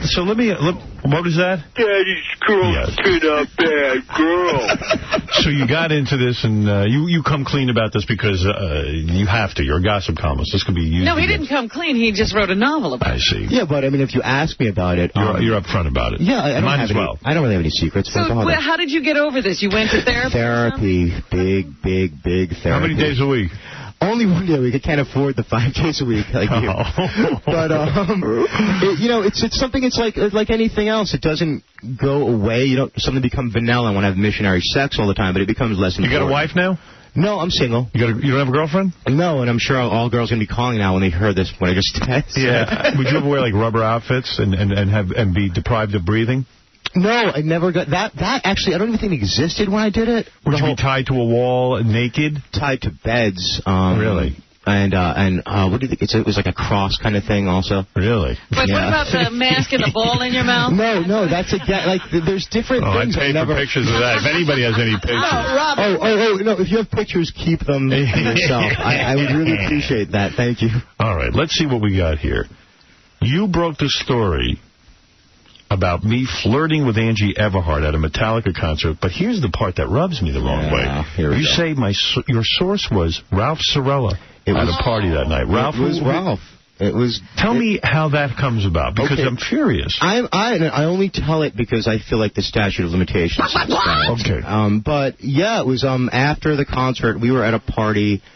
I don't remember where the party was. We were waiting for Metallica to come up, and there was a group of girls dressed in like leather outfits. 4 were girls, 1 was a tranny. We were picking out the tranny. Right. And Ralph was a little bit drunk, and so he gets that little smile he has. Yeah. He's like, I got something for you. Come here. No, he didn't. And he's like, you're never going to guess who Howard was flirting with. And I'm like... And does Ralph know you, that you're from Page 6? Yeah, he knew. Oh, he knew? How does he know? Well, he's out. I mean, this is back, I guess, 3 years ago. But, I mean, he was at the time out as much as any of us. So what does he say to you exactly? He said, I don't remember exactly what he said. It's a long time. But he really said, I've got something for you? He said something like, I got something to tell you. And he had, that crazy look in his eyes. Okay. And, I know that look. Yeah. And he's just like, yeah, you're never going to believe who Howard was just kind of flirting with. And I'm like, who? And he's like, I don't want to tell you. And I'm like, you didn't bring me over to not tell me, you know, dick. Tell me. Oh. Right. And after, a little bit of prodding, he's just like, yeah, Angie Everhart. And like, what were they? Were they canoodling? And he's like, they were very close. They were talking. They were happy. See, that's funny because the reality was that night I was there with a group of friends, and she was. We hardly even kind of hung out. Well, and I not according really, to Ralph. I was there with Ralph and Richie. But the thing is, I remember you kind of like denied it so strongly, but then you ended up dating her. So, I mean... I did, but that wasn't until later. But you probably just didn't see what everyone else saw. Yeah, but we weren't even near each other. You had to be near. I swear. Well, I'm not... I mean, now I have nothing to hide. Well, then he was Fredo. He was the evening's Fredo. Wow. There's always a Fredo. I always thought I could trust Ralph. That's the only time he ever told me anything. Yeah, but that's major. I mean, But I think, to his way of thinking, I think it made you look good because you'd been divorced long enough. No, that made me look bad because I have to deal with my kids on that. Oh, well, that screws me up royally. He was loaded, I was loaded, and that's the way, when you work for Page 6, that is how people try to make friends with you. Ralph, you suck. Doesn't Ralph suck? I can't believe it. I know. He's going to kill me, but... Ralph, what? He's also not answering his phone. Yeah, I bet. He's in the country. He's probably out of town already. Oh, man, he's not as bad as Ganji. Oh, Ganji. Ganji's Fredo. Ganji's the real Fredo. Oh, but the new Fredo. Ralph, I don't know. This is pretty bad. Ralph is coming into Fredo territory. Yeah, Ralph. I mean, this is giving up information. It's not like he saw you and he goes to Ralph and says, what's going on? Right. Ralph had to volunteer this. But I never thought Ralph would do that to me. And Ralph's in my house every week. And you have to understand how much people talk. I mean, it can happen to anyone. They just don't even realize they're doing it. That's the way gossip works. Yeah, he realizes what he's doing. No, if he calls you over, he knows exactly. We were talking. We were talking for a while, and then that's what came out of him. And he knows who you are. First of all, I wasn't even flirting with her, so he's even making it worse for me. Well, I was going to say that, you're good at keeping secrets. Most human beings are not. They can't do it. It's impossible for them. They know something. They just want to say it. I mean, the same way, He's like close to my family. Well, he's never done it again. I'm sure it was a one-time slip up. I'm sure he regrets it. He's dead to me. No, he's not dead to you. He's dead to me. He's not dead to you. I want to thank you for telling me that. Who else is going to wash your underwear? He can't be dead to you. No. I'll find someone. I understand you were talking to Ian Spiegelman. You've got to be kidding me. Wow, he's going to kill me. Ralph, you're nothing to me now. You're not a brother. You're not a friend. Well, you're my friend for telling me. Yikes. Thanks. You're going to have to wash is. his underwear. You got Ralph fired. Good work. You get it. You're the guy who wrote the story about me with a mysterious brunette. That was my agent's daughter. Yeah, okay. You guys don't check too much. No, we do check. That was at the Page 6 party where we had to call stuff in from the scene. Oh, I see. So I just saw you with a girl. I walked in with Don and his daughter. I remember this one. And then I was with a mystery brunette, and that was another thing I had to deal with, because I had just gotten divorced. My kids were like, what's going on? I said, I swear to you, I don't even know who this is. Well, I got to say, Don, bless him, never returns a call. I mean, we know when we call him, he will never call us back. Don doesn't return my calls. Yeah. To be honest with you. Yeah. On the same list. Let me see. You once threatened to kill Ben Affleck's publicist at a party. Oh, Ben, I think 2 weeks ago, finally wisened up and fired this douchebag. Really? Yeah, he sucks. Really? Why? What does he do? But he protects his client. No, he just protects him. I mean, this guy, when Ben started dating J-Lo, all of a sudden he thought it was J-Lo's publicist. He was not. They were at the film festival, Sundance, a few months ago. J-Lo's going to go get a pedicure and get her hair done at some salon. This douchebag publicist for Ben shows up before J-Lo ever gets there, warns all the girls, you have to be nice to J-Lo, she's in a bad mood, be nice. So they call that into us, Right. He makes trouble. He's a big fancy queen, and he makes trouble. And it was You got some life. Yeah, that's Ian saying. That's me saying that. Yeah, he might not be a queen. Yeah, he might not be fancy. He might not be fancy at all. Sorry. Russell Crowe got angry at Ian at the premiere of The Insider when he asked Russell if the movie was based on actual events. Russell grabbed Ian by the shoulders and implied that he would fight Ian if he ever asked a question like that again. Yeah, well, that movie, everyone who's still involved with 60 Minutes says, that made us look like fools. That's not the way it really went down. Right. So I just asked him, And he got mad at you. He got really mad. He grabbed me. He, kind of dug his thumb into, the muscle of my shoulder. And Were you afraid? I wasn't afraid because, how much fighting can you really do at a premiere party? And I think Russell Crowe's got a glass jaw anyway, so... Alicia Silverstone once beat Ian with her shoe. That was hot. That was very hot. Why would she do that? She's a vegan. You like that? That was great. That was... He was right. She's a vegan. She's a vegan. She's not supposed to be involved with any animal products. And she's walking around wearing these, leather pumps. And some girl was like, you're wearing leather shoes. And she's like, oh, shut up. And I'm like, Alicia, what's with the leather shoes? And she flipped out at me and started whipping me with one of them. You say Britney Spears is one of the hottest women to meet in person. Why? I've seen her in person. Well, for me, it's just she's so big, and when you meet her, she actually does look like that. Yeah. You smell her, she kind of smells like grape jelly. Really? You wanted her. Oh, my God. But no, you never put the move. What do I ever put the move? What move do I have? I can't date a waitress. I'm going to date Britney Spears, Who knows? You never know. You got a shot. I got a shot. Why is Gwyneth Paltrow the most hated celebrity among you guys? She's not among us. No, other people. I know Richard likes her. I just can't stand her. And do other celebrities hate her?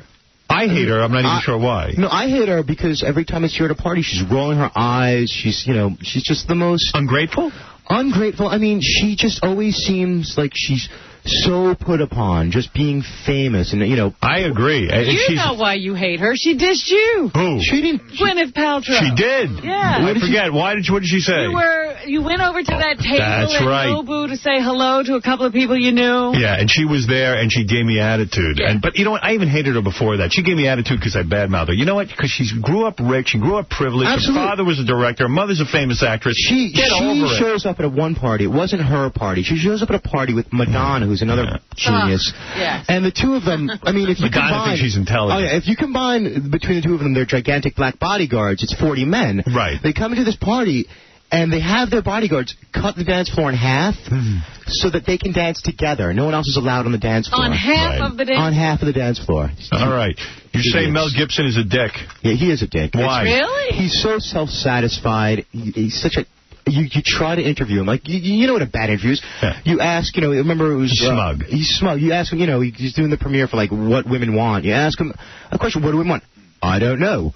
What was it like doing this movie? It was great. Yeah. He's such a jerk. Yeah, it's your movie. Why don't you support it? And I was so glad when that movie failed, and I hope he drops dead. Have you ever held stories back because you felt bad for the person? Yeah, do you have any of that in you? Doesn't seem so. No, I won't write about children, like under 18, celebrities, kids, except for the Hiltons.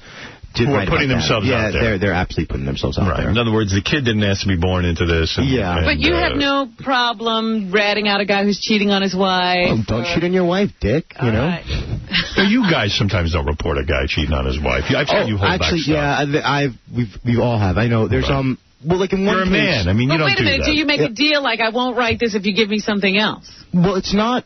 Sometimes we do it because we feel bad, and sometimes we call up a publicist with something that's pretty bad, and they want to stop it from coming out, so they call us back 10 minutes later with something that's even worse on someone else. See, that's You're kidding me. No, that happens every day, yeah. Wow, that's unbelievable. Chauncey, you're on the air. Chauncey Hayden. Morning, Chauncey. I have to give Ian props. I just got in about a half hour ago from his book party last night. It was the greatest book party I've ever been to, and I'll tell you why. What, S&M? No, what he did was genius. He had it at a strip club in New York. But there were tons of hot regular girls there.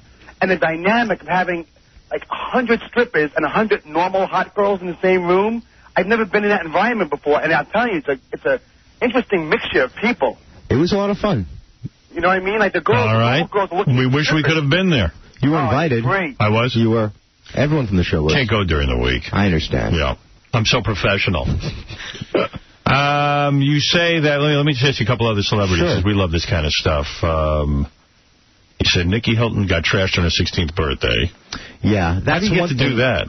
Well, because she's Nikki Hilton. That's one of the things we didn't report. I mean, she was a kid at the time. But, yeah, I went to this Club Veruca, it was like 4 or 5 years ago. And for some reason, there's a whole bunch of 15 and 16-year-old kids just wiped out of their minds hanging around. I go to the owner. I'm like, what are the little kids doing here?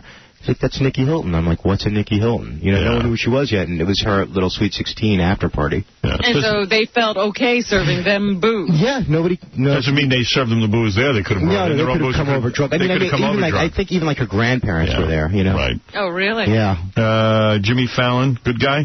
He is a good guy, but he hates us because I was at a friend's birthday party and was hitting on Candace Bushnell. He kept asking her for her number, and she wouldn't give it to him. She kept saying, well, I don't have a pen, I don't have a card. So I'm like, hey, Candy, here's a pen, here's a pen. Right. So she wrote down, so she's like, why don't you give me your number, Jimmy? And I reported that, because, he gets too much. All the girls like him, he's got all the money. So it's just like, I made it as nasty as possible, and now he's hated us ever since. I see. So he's not your friend. He's not my friend. He doesn't like me. I can't understand why Lizzie Grubman is not shunned by society. She ran over 16 people out in the Hamptons. Why is she now one of the most popular? Lizzie can run over anybody she wants. Is that what it is? Is she more powerful now? Is she more successful because of her celebrity? She's a bigger get at a party now. You're kidding me. I'm not kidding you. You even said you saw her at a restaurant one night, and you were like, ooh, there's Lizzie Grubman. Yeah. You should have seen what was going on. People were carrying, and she gets up. She's walking to the bathroom. She's walking outside. She's walking. I mean, she's so proud to be Lizzie Grubman. How are you proud? Very happy. That was a big deal. That's unbelievable. How are you proud after you do something like that? Well, Howard, I got to tell you about her. I was walking down Fifth Avenue the other day, and there was a construction site. She was coming the other way. The entire construction site stood up and gave her a standing ovation. Why would they do that? They want to be hit by her. It's famous, a sick disease, Wow. Wow. Oh, that's unbelievable. And finally, you were once beaten unconscious in a nightclub. Oh, yeah, that was, was it Lizzie Grubman? It wasn't anybody famous? Part of that, actually, that story is kind of in the book, but I was doing coke, and I thought I could fight anybody, and someone that I'd known in high school was kind of this coat check girl was just telling me what a jerk I was, and I was like, okay, I'm sorry. A girl beat you unconscious? No, not a girl, but I started to walk away, and then, like, one of her friends put his hand on me, so I shoved him off, and anyway, bodyguard's like, you gotta go, and I'm like, okay, fine, but all of a sudden I think I'm gonna do kung fu on him. Yeah. Next thing, he lifts me over his head, opens the steel doors of this place with my head, throws me on the sidewalk. I get up, and there's 4, Goombas standing there. And I'm like, what do you a-holes want? Next thing I know, there's a guy sitting on my chest just punching me in the face. Well, you do like that kind of thing. Not from guys. No, just women. And not when they break my nose, Not from Goombas. Yeah, don't leave too many marks, especially not black eyes. And I mean, they flattened my nose so hard I had purple crescents where the nostrils went flat against my face. Wow. Tell me the best story you ever got on a celebrity. What is the best one? I mean, give me your best one. Your greatest get. Or give me a blind item now of somebody that you never could print. Oh, I can't do that. Yeah, why not? Don't tell me the person. Oh, okay. What's the best thing that you knew that you couldn't print? Okay. There is a very famous actor there. You were asking about, all this weird sex stuff. Right. There is a very famous Academy Award-winning actor out there whose thing is he is an adult baby. He wears the diaper. Oh. He is daddy's girl, and he's been a bad girl. And I know who it is. And I think I know who it is. But I'm going to ask you off the air. You can ask me off the air, yeah. Wow. Why can't you print it? Because you can't verify it? How are you going to Man, you have to have someone in the room with a camera if you say something like that. God damn, that's a good one. Come on, say it. Academy Award winning. Academy Award winning. The guy choked one you. more than one. Who told you this, Ralph Cirillo? I got something for you. A girl who lived with him, I think. Yeah. Wow. I can't believe it's Bob Hope. I got to tell you. I can't believe Tom Hanks is into that guy. All right, so you got a book out. Yeah, it's called Everyone's Burning. It's on sale right now. Everyone's Burning, available in bookstores now. Yes. So you no longer date dominatrixes? Occasionally, but it's not so important that I date dominatrixes anymore. So you wrote a book about it, and quite frankly, you'd be a guy who would know about this stuff since you live the lifestyle. I know about this stuff, All right, you're very sick. I am. All right. Ian Spiegelman, he's from page 6 in the New York Post. And he's... Details, and Everyone's Burning is available in bookstores now. Can't believe Ralph turned me in. I can't believe it either. We got to get a hold of him. Chauncey, can you believe this? With Ralph? Of course I believe it. Wow. Has he ever given you information? Ralph we're talking about. What? It's Ralph we're talking about, right? Right. But has he ever given anything to you? No, but I've heard a lot. Usually I'm the one ratting on Ralph. I've heard, he's the kind of guy who gets thrown out of all the Jersey bars. Mm-hmm. He's just a bad dude, Howard. I'll never understand that relationship between you two. Wow. He's bad. Jeez, you're a sick dude, Howard. I really am. That's my S&M story. Andy, you're on the air. What's up, Howard? Good morning. You got to be kidding me about Britney Spears, dude. Did you look at the Daily News today? No, I have not. I did. Oh, my God, those knees are so bad. Oh, dude, it's one bad picture. Oh, it's Britney. Who are you humping, man? Are you sick? Get off it. Hey, what's the guy's name? You're going out with your little homo. Hey, that hurts a lot. Not as much as the pain you were in last night. Well, You got to be kidding me. All right, Andy doesn't think Britney's... he's commenting on, I've seen her legs look a little thick. I like exactly as thick as she is. She's great. You like what? Yeah, I've never had her on the show, so I wouldn't know. Have I had her on the show, Rob? No, we've never met her in person. We've only talked to her on the phone. Yeah, I mean, what are we talking about? Who wouldn't want to bang her silly? What's her? I would bang her silly. I would bang her with cankles. I mean, she's actually silly already. I'd bang her normal. Let's go to Eitan. Yeah, how you doing, Howard? Hey now. What's up? It's Eitan G, the Jewish rapper. I just wanted to wish you a mazel tov because today is your anniversary to Allison. Now, you see, you're being funny, but I hadn't realized that. It must be June 4th, but it's not my anniversary anymore because we're divorced, and I'll tell you what, that makes me sad. It should. Yeah, I mean, you just brought the show down to a screeching halt. I wasn't aware of that. I put that behind me, and then you bring up this painful stuff. But she was a big contributor to who you are. Wow. Oh, yeah, she wrote all my comedy. Yeah, absolutely. Supported you. Absolutely supported me. Hey, I always credit Allison. I did a whole movie crediting her. I ain't taking away the credit now. She's a very big part of my life. I'm just reminding you. Yeah. I love Ian the Jew over there. All right, thank you, brother. Thanks a lot. That's great. Okay. Ian, I got a report that you raped a woman a couple of years ago. She's on the phone now. Wendy, I know you don't want to give your last name. Hi, Wendy. Wendy. Did she fall asleep? She fell asleep, goddamn it. I was going to get to admit that Ian Spiegelman had raped her. Well, it's always rape with a retard. They can't really give consent. There you go. Well said. Let's go to Jean-Claude Van Damme. This son of a bitch, I will kick his ass. Why? How dare him? Dude, I'll knock you out like Chuck Zito, you pussy.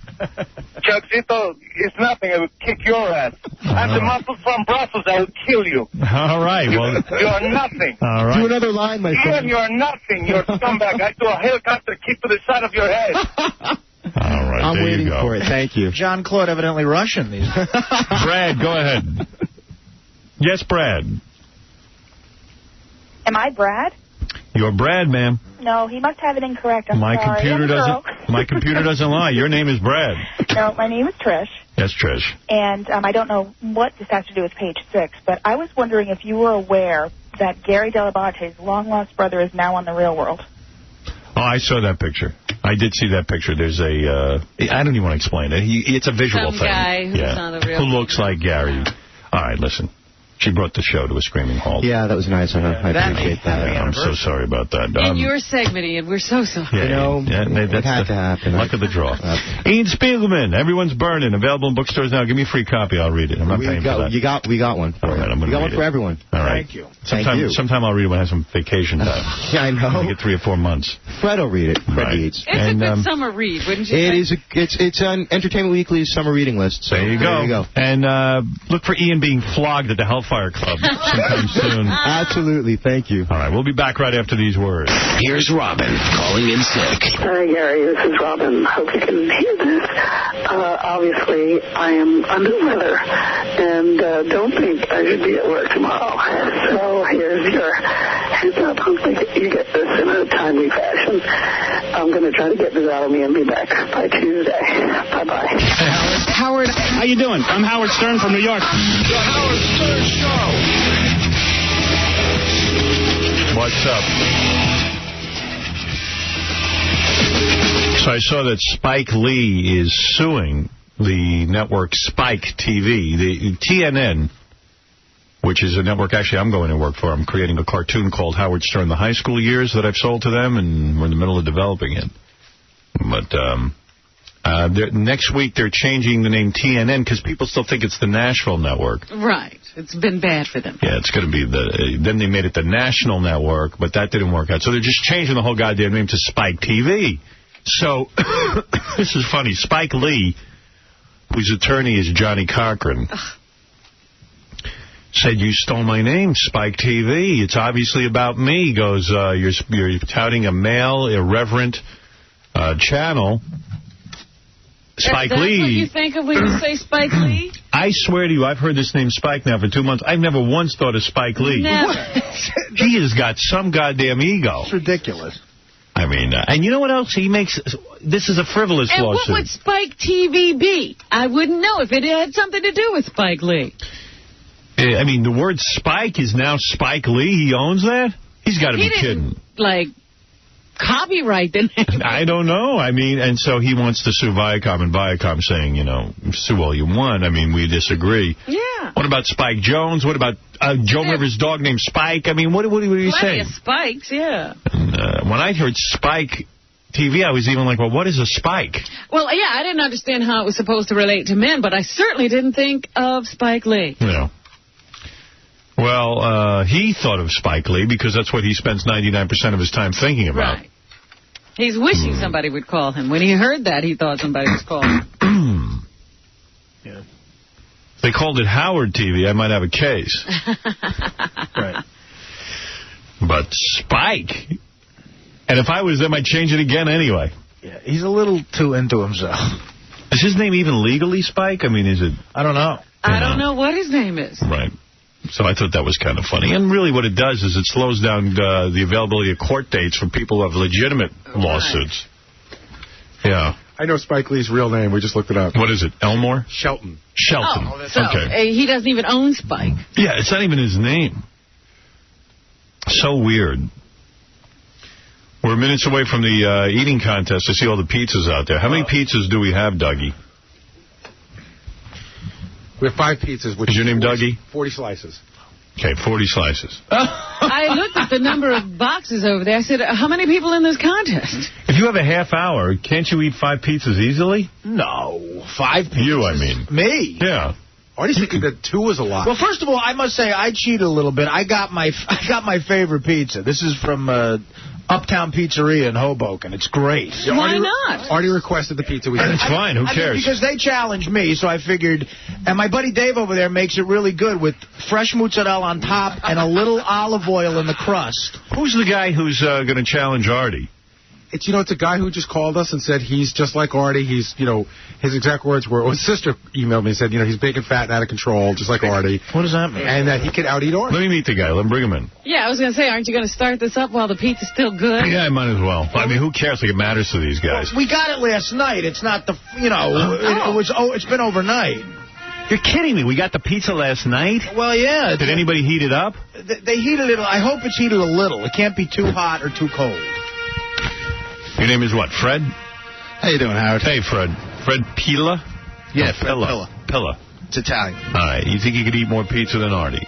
I know I can eat more pizza than They look Artie. about the same size as Are him. these supposed to work? Yeah, are they not working, the headphones? No. How's that? That's better. Yeah, like most of the stuff around here, they forget to turn it on. Yeah, I understand. Good work, Casey. Well, it was down low. This guy's deaf. What do you want me to tell you? Down low is not on. What are you talking about? The light's on right there. Yeah, well, it was all the volume was down. No, it wasn't. Things fine. Fred, I've had that endless loop of, hey, you guys don't do things right. Now I understand what you go through. Now I don't mind when you complain all the time. I hope you choke on the pizza, pal. You see what it's like trying to get through to Casey. How many pizzas do you think you can eat in a half hour? I'm going to shoot for 2, I hope. Yeah. What are you shooting for, Artie? I'll shoot for 2 in 1 slice. Yeah. Do you think you can do it? In a half an hour? Yeah. Yeah. I think I could do that. Yeah. I really? I do. Half an hour. That's a lot of pizza, man. That's a lot of pizza. I think I could eat 2 pies in a half hour. Why don't you get in the contest, too? I do. I think I could. Because how am I going to do that and be on the air at the same time? Well, I need to concentrate. Well, I'm going to need a nap after this. That's not included. this was ordered last night. Yeah. Why? This is going to taste good later. By the way, there's no. If you throw up, you lose. Are there buckets by them in case they have to? I got an EMT guy here, emergency medical technician. Like he's going to know what to do with you, fat slobs. I was going to say, what's he going to do? Let's ask him. I don't know. Isn't this great? See how the fresh mozzarella is just laid on the top like this? Yeah. And it's thin enough. It's the right texture. This is perfect. At the Uptown Pizzeria in Hoboken. Artie's got an erection. Yeah, you got an erection. Good. I do have an erection. This is great. Let me bring in, before you guys start chomping, or you want to start chomping now and I can interview the EMT guy? Do we have an official clock, a time? Yeah, Doug's got all that. You know how good he is with all that. Also, do you need liquid? To be fair, I got a Hawaiian punch with some ice. You're going to get me water, I think. Fred, you going to get water? I got a bottle of water here. I can't have water with pizza. I need a flavorful drink. Don't you think that'll fill you up? No, it'll be all right. Oh, here's our EMT dude. Hey, man, what's happening? What's your name? Francisco Cruz. Francisco Cruz, welcome to the show. Thank you. You know what to do? What could go wrong with these guys? There's nothing really much that could go wrong. They're just eating pizza, but evidently they could choke, which I just do the Heimlich maneuver, and that's about it. You know how to do that Heimlich maneuver? Yes. All right. Sounds like Sammy Sosa's an EMT guy now. Speaking of Sammy Sosa, I got some tape coming up. Are you Dominican? No. What are you? Puerto Rican. Puerto Rico. All right. That's nice. Yeah, you guys don't cork your beds. Yeah, you don't cork your beds. I like Dominicans, too, please. I don't need any problems.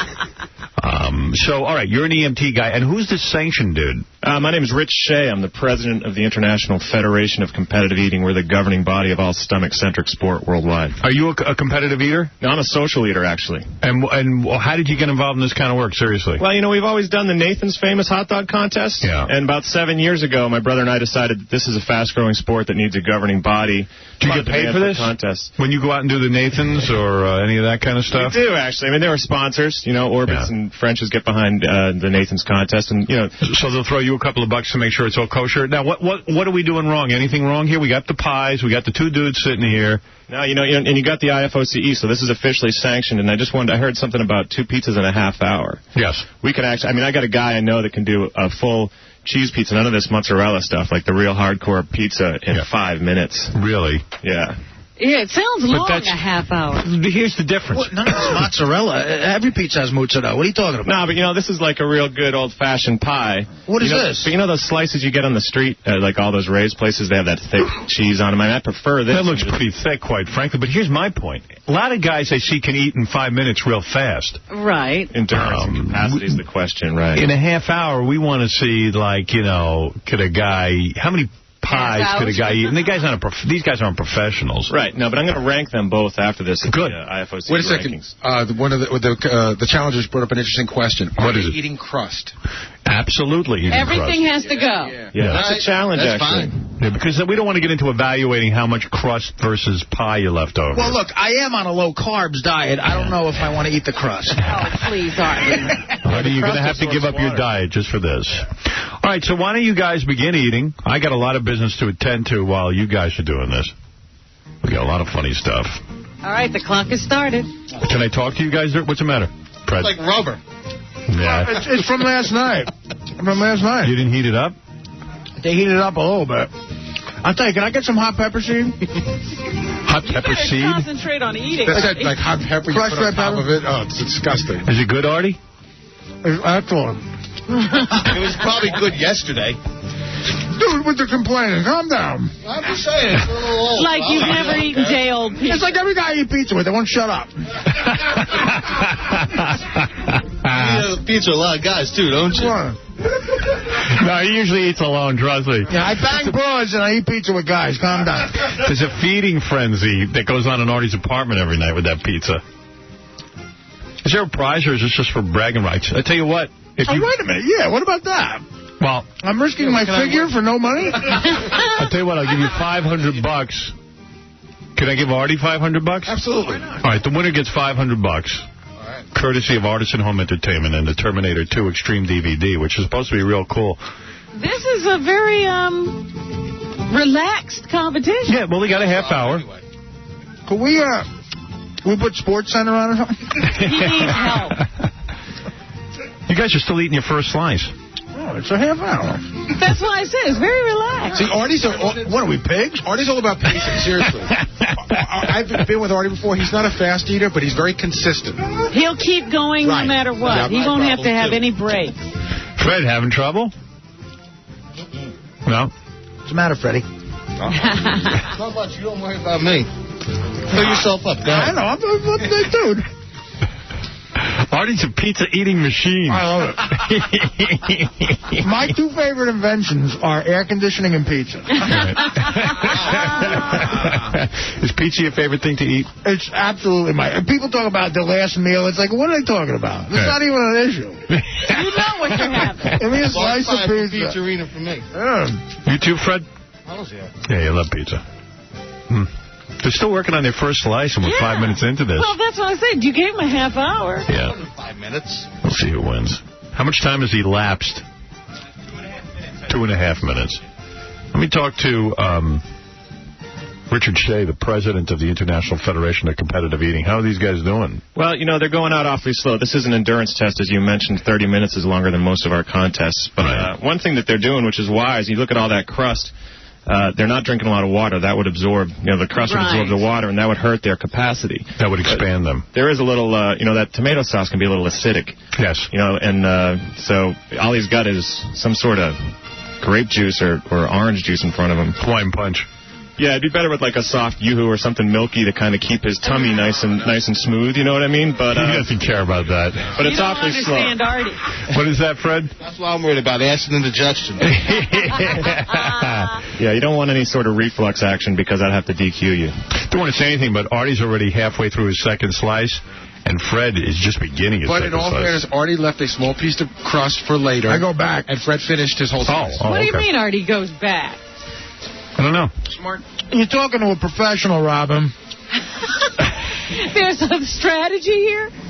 What's the strategy? The strategy is you get as much of the main part of the pizza down. Yeah. And then, later it's easier just to get a small piece of crust down. But you can get snagged at the end.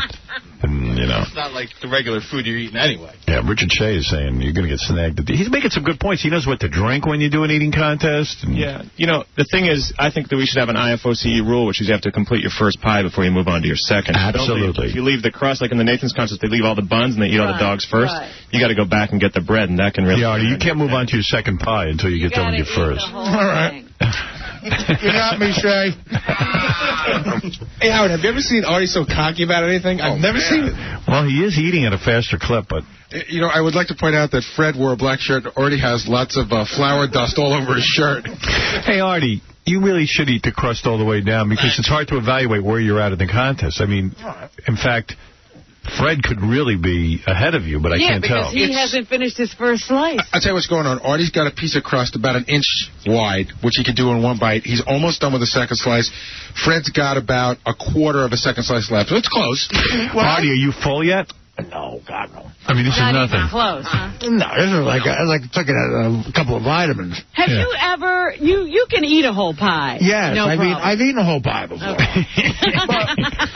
but never in a half hour. What I have is I see Fred wore jeans in his shirt. He looks like he's going to like a communion or something. I have a loose fitting. I have like what you'd call an eating uniform. Your lucky jacket. I have my lucky corduroy jacket. Okay, I believe I saw that corduroy jacket for 5 straight days in Vegas. And how is his luck there? I got to tell you, and 3 straight in New York. Right. Yeah, and I have loose fitting cargo pants on. I just have to remind everybody, Artie with his lucky corduroy shirt lost $15,000. Yeah, 15 G's. What's that got to do with eating, Rob? Fred, how are you feeling? Are you getting full? No, but like as hard as a rock. The crust is hard, but I got to tell you, they're tied. No. They're tied now. Well, it's been sitting overnight. A fresh pie would be really nice. Yeah, you should have had it delivered this morning. Richard, hey, this is Artie. Hey, he's in a contest. I know, he's in a coma. Hey, Richard Shea, what about bowel movements? Or is a guy allowed to move his bowels? Like, let's say, during the contest, Artie all of a sudden had to go. Like, I know he can't get up from the table. Could he just make in his pants? Well, we wouldn't want to see it. The judges would frown upon that. It's bad for TV. You don't really want to move anything out of your body. It's a process. Is it against the rules, though? It is against the rules, yeah. Anything moved out means it's over? Exactly. All right, now, in the contest last year, when, Takeru Kobayashi, the dude that ate 50 and a half hot dogs and buns in 12 minutes, he's our top-ranked eater in the world. He only weighs 132 pounds. So weight really has nothing to do with this? No, in fact, like the bigger guys, I think Fred, I heard from his sister, he's like a yo-yo dieter, and right now he looks like he's on sort of that downswing, and his gut's getting a little big. That's going to press against it. It's going to inhibit it from expanding. No idea what I looked like before, man. But there's this whole theory, the belt of fat theory. And when Ed Crotchy, a guy from Canarsie, lost to the Japanese in '97, he came up with this theory. If you have a lot of adipose tissue pressing against your stomach, it inhibits it from expanding. Yeah. And that's been fleshed out by many doctors. Dude, you're way too into this.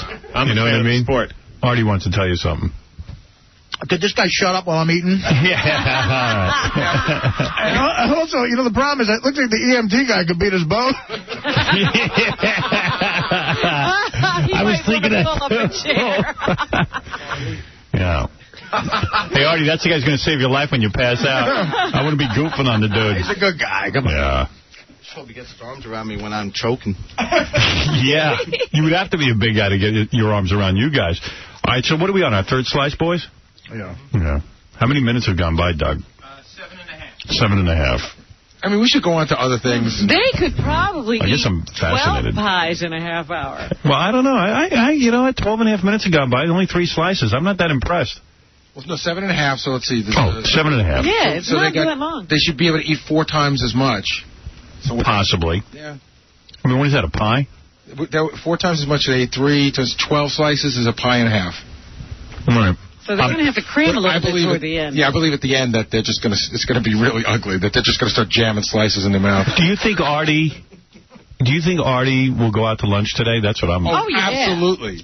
Absolutely. In fact, you know, Artie, do we talk about this? Artie hasn't eaten since 1:30 yesterday, except for a brownie at the train station.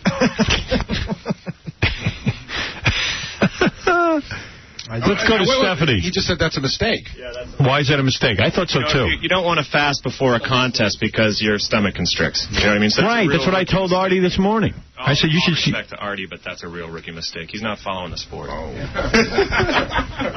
right, yeah, my stomach feels real restricted there, genius. How many slices you up to, Artie? There's Stephen Hawking food back there. I got 3, 4. He's eating the crust on his 3rd slice. Fred's about tied with him. He's eating the crust on his 3rd slice as well. Artie's like, somebody else has to keep track. I'm eating. I'll tell you. What? It's painful on my jaw. It's like rubber. It keeps bouncing down. Well, that's part of the challenge, I guess. I'll tell you, it's pretty evenly matched so far. You know what I mean? Nobody's jumped ahead of anybody. It's about the same. Stephanie, you're on the air. Hi, guys. Hey. Artie, you sound so sexy stuffing that fat face. Artie is a sex symbol. Jump to the radio and come give you a big hug and a kiss. All right. You know what's funny? Women get turned on by a guy who's really competent at something, and I guess this is your thing. Exactly. Yeah, they hear you eating, and they're getting turned on. Stop talking and keep eating, or else you're going to lose. This is how we got Dana. On top of this, I'm also a Connecticut School of Broadcasting graduate. You mean Dana saw him eating pizza and was... Yeah, and she was bowled over by his prowess. She could no longer resist. All right, here's what I got for you. While the boys are eating, we'll check back in on them in a second. We have our EMT worker, Francisco, who is standing by in case anybody should pass out. We have Richard Shea, the president of the International Federation of Competitive Eating. So this is being looked over by an official. Mm-hmm. That's right. This is sanctioned. Sanctioned eating event, oddly enough. It's important. It is. Hey, so here's a couple of the things I have. This is... Bill O'Reilly and Al Franken yelling at each other. At a book convention. At a book convention. I guess Al Franken wrote a book criticizing Bill O'Reilly. Yeah, it's liar, liar, something. It's just a fight. You want to hear that? All right. So, Bill, I'm sorry I call you one of the many people who do lie in my book. And I guess we're going to have some question and answer, so you have a chance to respond to that. We're supposed to be on here for 15 minutes. This idiot goes 35, okay? All he's got in 6.5 years is that I misspoke, that I labeled a polk award a Peabody. He writes it in his book. He tries to make me out to be a liar. No, hey, that's shut up. No, you had your up. 35 minutes. Shut up. This isn't your show, This is what this guy Bill. does. Bill, this is what he does. You can't... Right? This is what this guy does. He demonizes it, all right? And then other people pick it up. Now, if it's important to you that I misspoke and labeled a Peabody... You didn't polk, just misspeak. That's fine, okay? This is what he does. He's a vicious, and that is with a capital V, person who is blinded by ideology. And that's all I'll say about the rebuttal. There you go. Sound like a good fight. Yeah. But Al Franken wasn't allowed. I think they must have pulled the mic away from him. Yeah, well, he had 35 minutes. He can't grandstand. He's got to let the other guy talk. Yeah, what is it, Gary? Nothing. I'm just watching. Oh, you're watching I'm so fascinated. All right, let's go to Jerry. Jerry, you're on the air. Hey, Jerry. How's it going? Good. Good. Howard, these guys are pussies, man. I can blow them away. Yeah, well, you know, these are the two guys eating. This is a guy, Fred, who challenged Artie to the eating contest. I mean, we're not going to have one of these every day. Yeah, he didn't think of the challenge. How about oysters? Yeah, well, I can come in Tuesday and blow them with... All right. I mean, we don't really want to have an eating contest every day. It was Fred's idea. We figured, okay, let Fred have his shot. And that's what we're doing. And also, they're almost the same exact height and weight. They're perfectly matched. Yeah. Yo, Fred's sweating, man. What's the matter, Fred? It's hot in here. Whatever. How are you doing, Artie? I'm doing fantastic. What's the slice count? I'm on my fourth. I'm finishing my fourth. Fred's been a little bit behind the whole time, but never by much, and he catches up, and then Artie jumps ahead again. Because Artie can eat the front end of a slice very fast. I'm telling you, the olive oil in the crust is a very key factor here. because it gets very flavorful. That's funny. Mine's dry as a bone and hard as a rock. Well.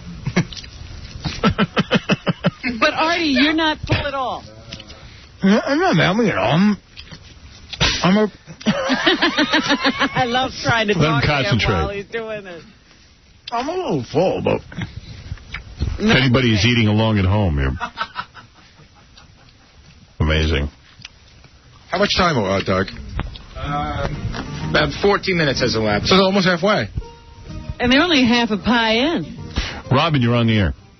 Howard, I was in a PC eating contest in college. I challenged a guy that I was living with, but we gave each other the whole night to do it. I don't think these guys will do it in a half hour. Yeah, well, the only problem with that is that we, these guys could then hang out for hours and hours and hours, and we would never have a conclusion. Right. So I don't know. I would give it an hour, and I can't see him going through with it and not having to have a big BM. Just speaking from experience. Oh, that's attractive. Let's go to... That's however much they could eat in a half hour. Let's go to John. Come on, Artie. Think of all the pies you could buy with that 500 you're going to win. Yeah. That's an incentive. I could up it to 1,000, couldn't I? Absolutely. Do it. Hey, Howard, do you have any of those DVDs to give away, that Terminator 2? No, not right now, no. Hey, okay, I'll double it. $1,000, courtesy. But now we want to see some real eating. Yeah. The winner gets $1,000. Does that sound a little better to you, Fred? Sounds great. Yeah. Courtesy of Artisan Home Entertainment and the new Terminator 2 Extreme DVD featuring a brand new high-definition digital transfer with the best picture and sound ever. Available everywhere June 3rd. You also qualify to win a day in the pits with the crew of the T2 Extreme DVD NHRA car. Are they going to start stuffing slices into their mouths in the last 5 minutes? I don't know. I don't know what's going to be happening. Are you going to? What do you say, Artie? I'm going to do whatever it takes. I mean, if it's real tight and he's eating fast, I'm going to have to eat fast, too.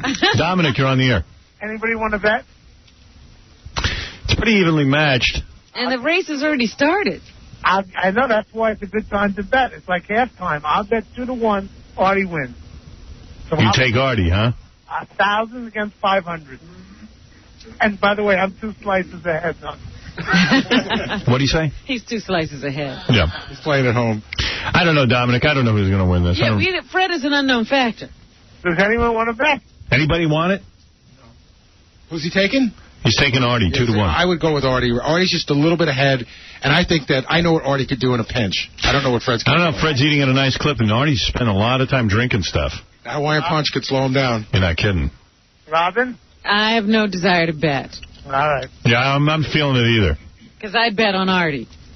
I got a bunch of voicemail, and I got a bunch of email, and I have a bunch of tape still. Oh, I got Sammy Sosa apologizing for his corked bat. I think we got to listen to that. I just want to say that first I just want to apologize first to my teammates, the fans, and Commissioner of Baseball, Major League Baseball. What happened today, and that was something that meant to be to happen. I just took the wrong bat. It's bad. I used that bat for batting practice. I used that in the game, and something that I take the blame for. It's a mistake. I know that. So the press started laughing because they couldn't even believe it. Yeah. I took the wrong bat. He's in trouble. And the other thing is, if you're taking batting practice, the premise is, even though you're putting on a show for the fans, the premise is to get better. So how do you get better if you're using a bat that you can't use in a game? I don't know. I mean, I don't know what he's talking about that stuff they just do in front of the fans. It's exhibition. Yeah. But that's how every day. That's when you take your batting practice, every day before the game. They don't come in early. I'm sure he doesn't use it all the time, but he's just got it there. No, but guy, you're still hitting the ball. I mean, you're swinging a bat and hitting it. But your timing would be off because you're using a different bat. Do me a favor, though. I mean, X-ray all those bats in the Hall of Fame, and then you'll know if the guy was corking his bat. Because here's a funny thing. Babe Ruth hit 60 home runs, right? Right. It took years for Roger Maris to hit 61. He hit 61, I think, in 1961. After that, nobody could get near the record for, 35 years? Since McGuire and Sammy, I think, 7 times somebody's hit over 61 home runs, and no one could ever get near it before that. Yeah, because the fact of the matter is, Why all of a sudden do these guys get so good that they every year now can beat Roger Maris's record? It's got to be something. They were approaching it for years. They're bigger, they're stronger. But the pitches are faster. Watered down. Is it watered down? Worse than it was years ago. See, they say that expansion, they let so many teams in the league that there's pitchers who would never be allowed to pitch 20, 30 years ago. What do I know? Don't forget the drugs. They say the ball is wound tighter. By the way, they say the press is not laughing on that clip. The clip is from Jimmy's show, Jimmy Kimmel Show. So that's the people laughing. Oh. And George Takei. All right, when we come back, you guys should... how much time are we having the eating contest? About 11 minutes left. All right, so during the commercial, that's going to eat up some time. When we come back, we'll have the results. Artie versus Fred in the pizza eating contest right after this. And then I'm going to play you the voicemail and a couple of email, too. And we have a whole bunch of other stuff to get to as well. Maria, the first woman who ever got naked on our show, is going to stop by. That's like 20 years ago. I got to figure the wall hit her. I don't know. She was how old then? How old do you think she was back then? I remember, if memory serves me correctly, she was not a youngster back then. Yeah. I remember her being sort of hot, but a little bit older. She's got to look like a train wreck. I mean, is she coming in naked? Yeah, I hope not. I can tell you that I would almost guarantee you that she was like 30-something when we had her on back in 85. Yeah. So she got to be... Looking at a 50-year-old. Oh, easily. Yeah, 50-plus.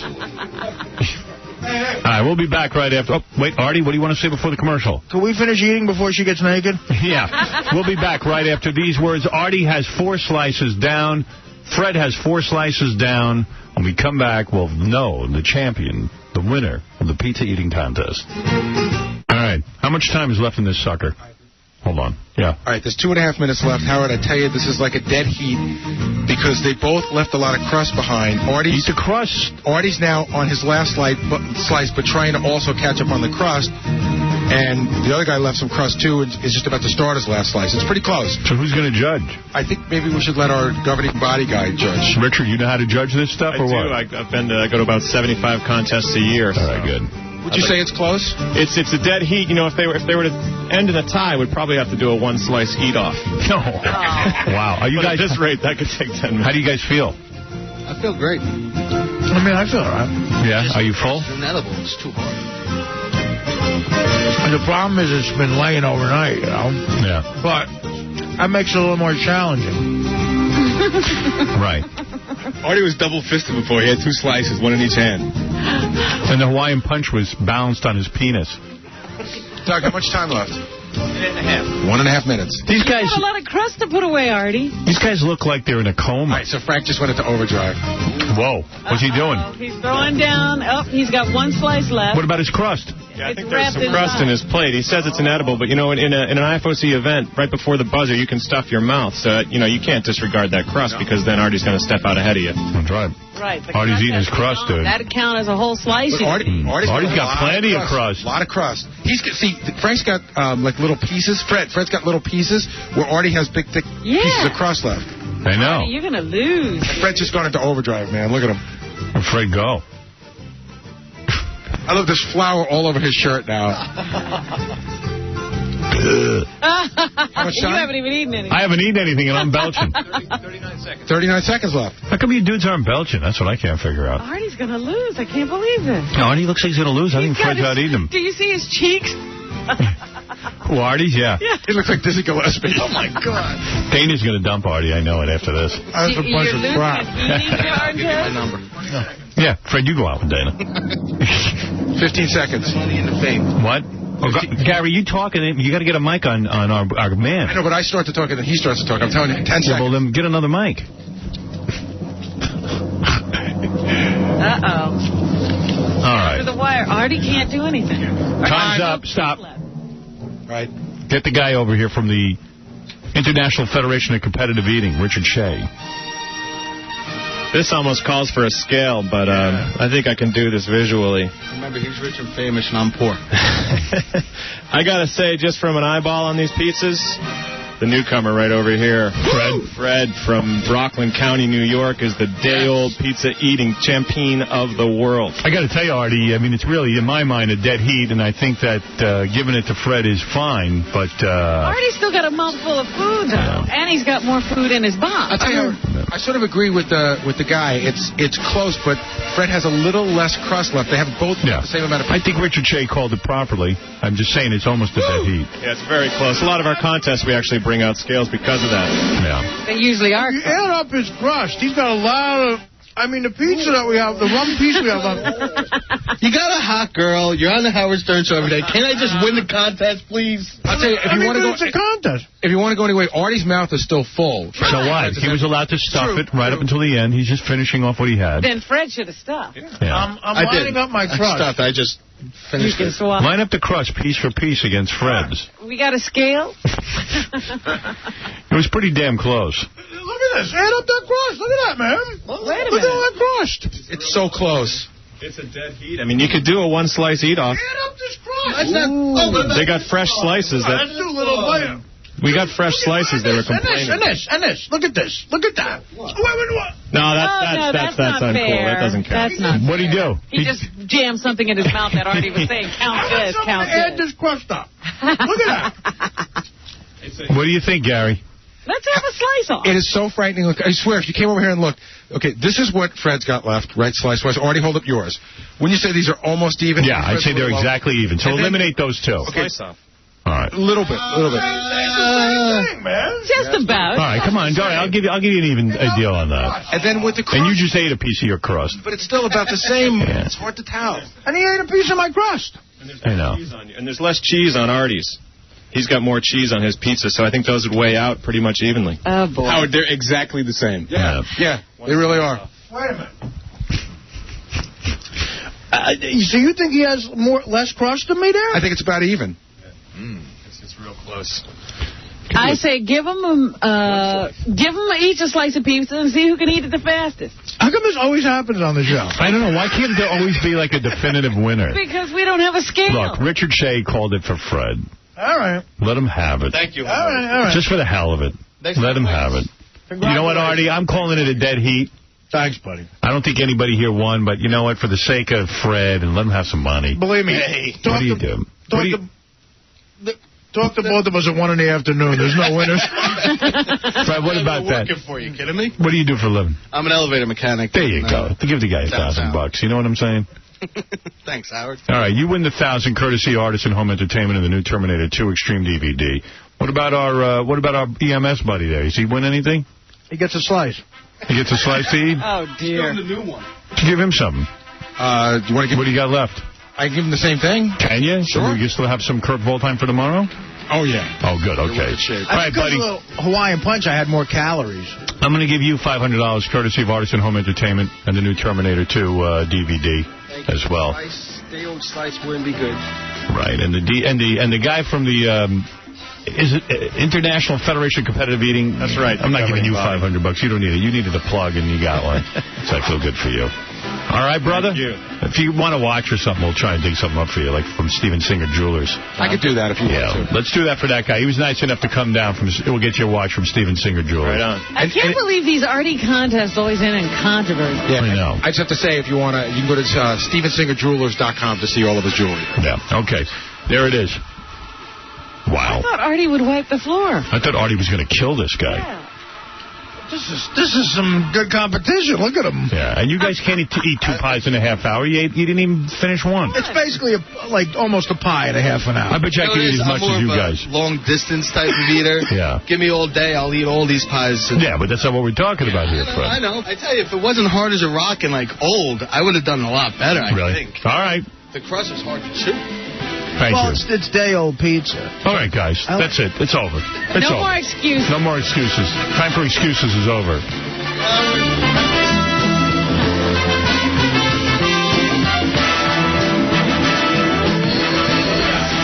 Well, Robin, that was another contest that was fascinating. Let's never have Artie contest with anybody again. Yeah, no more contests. You can barely walk. What's going on?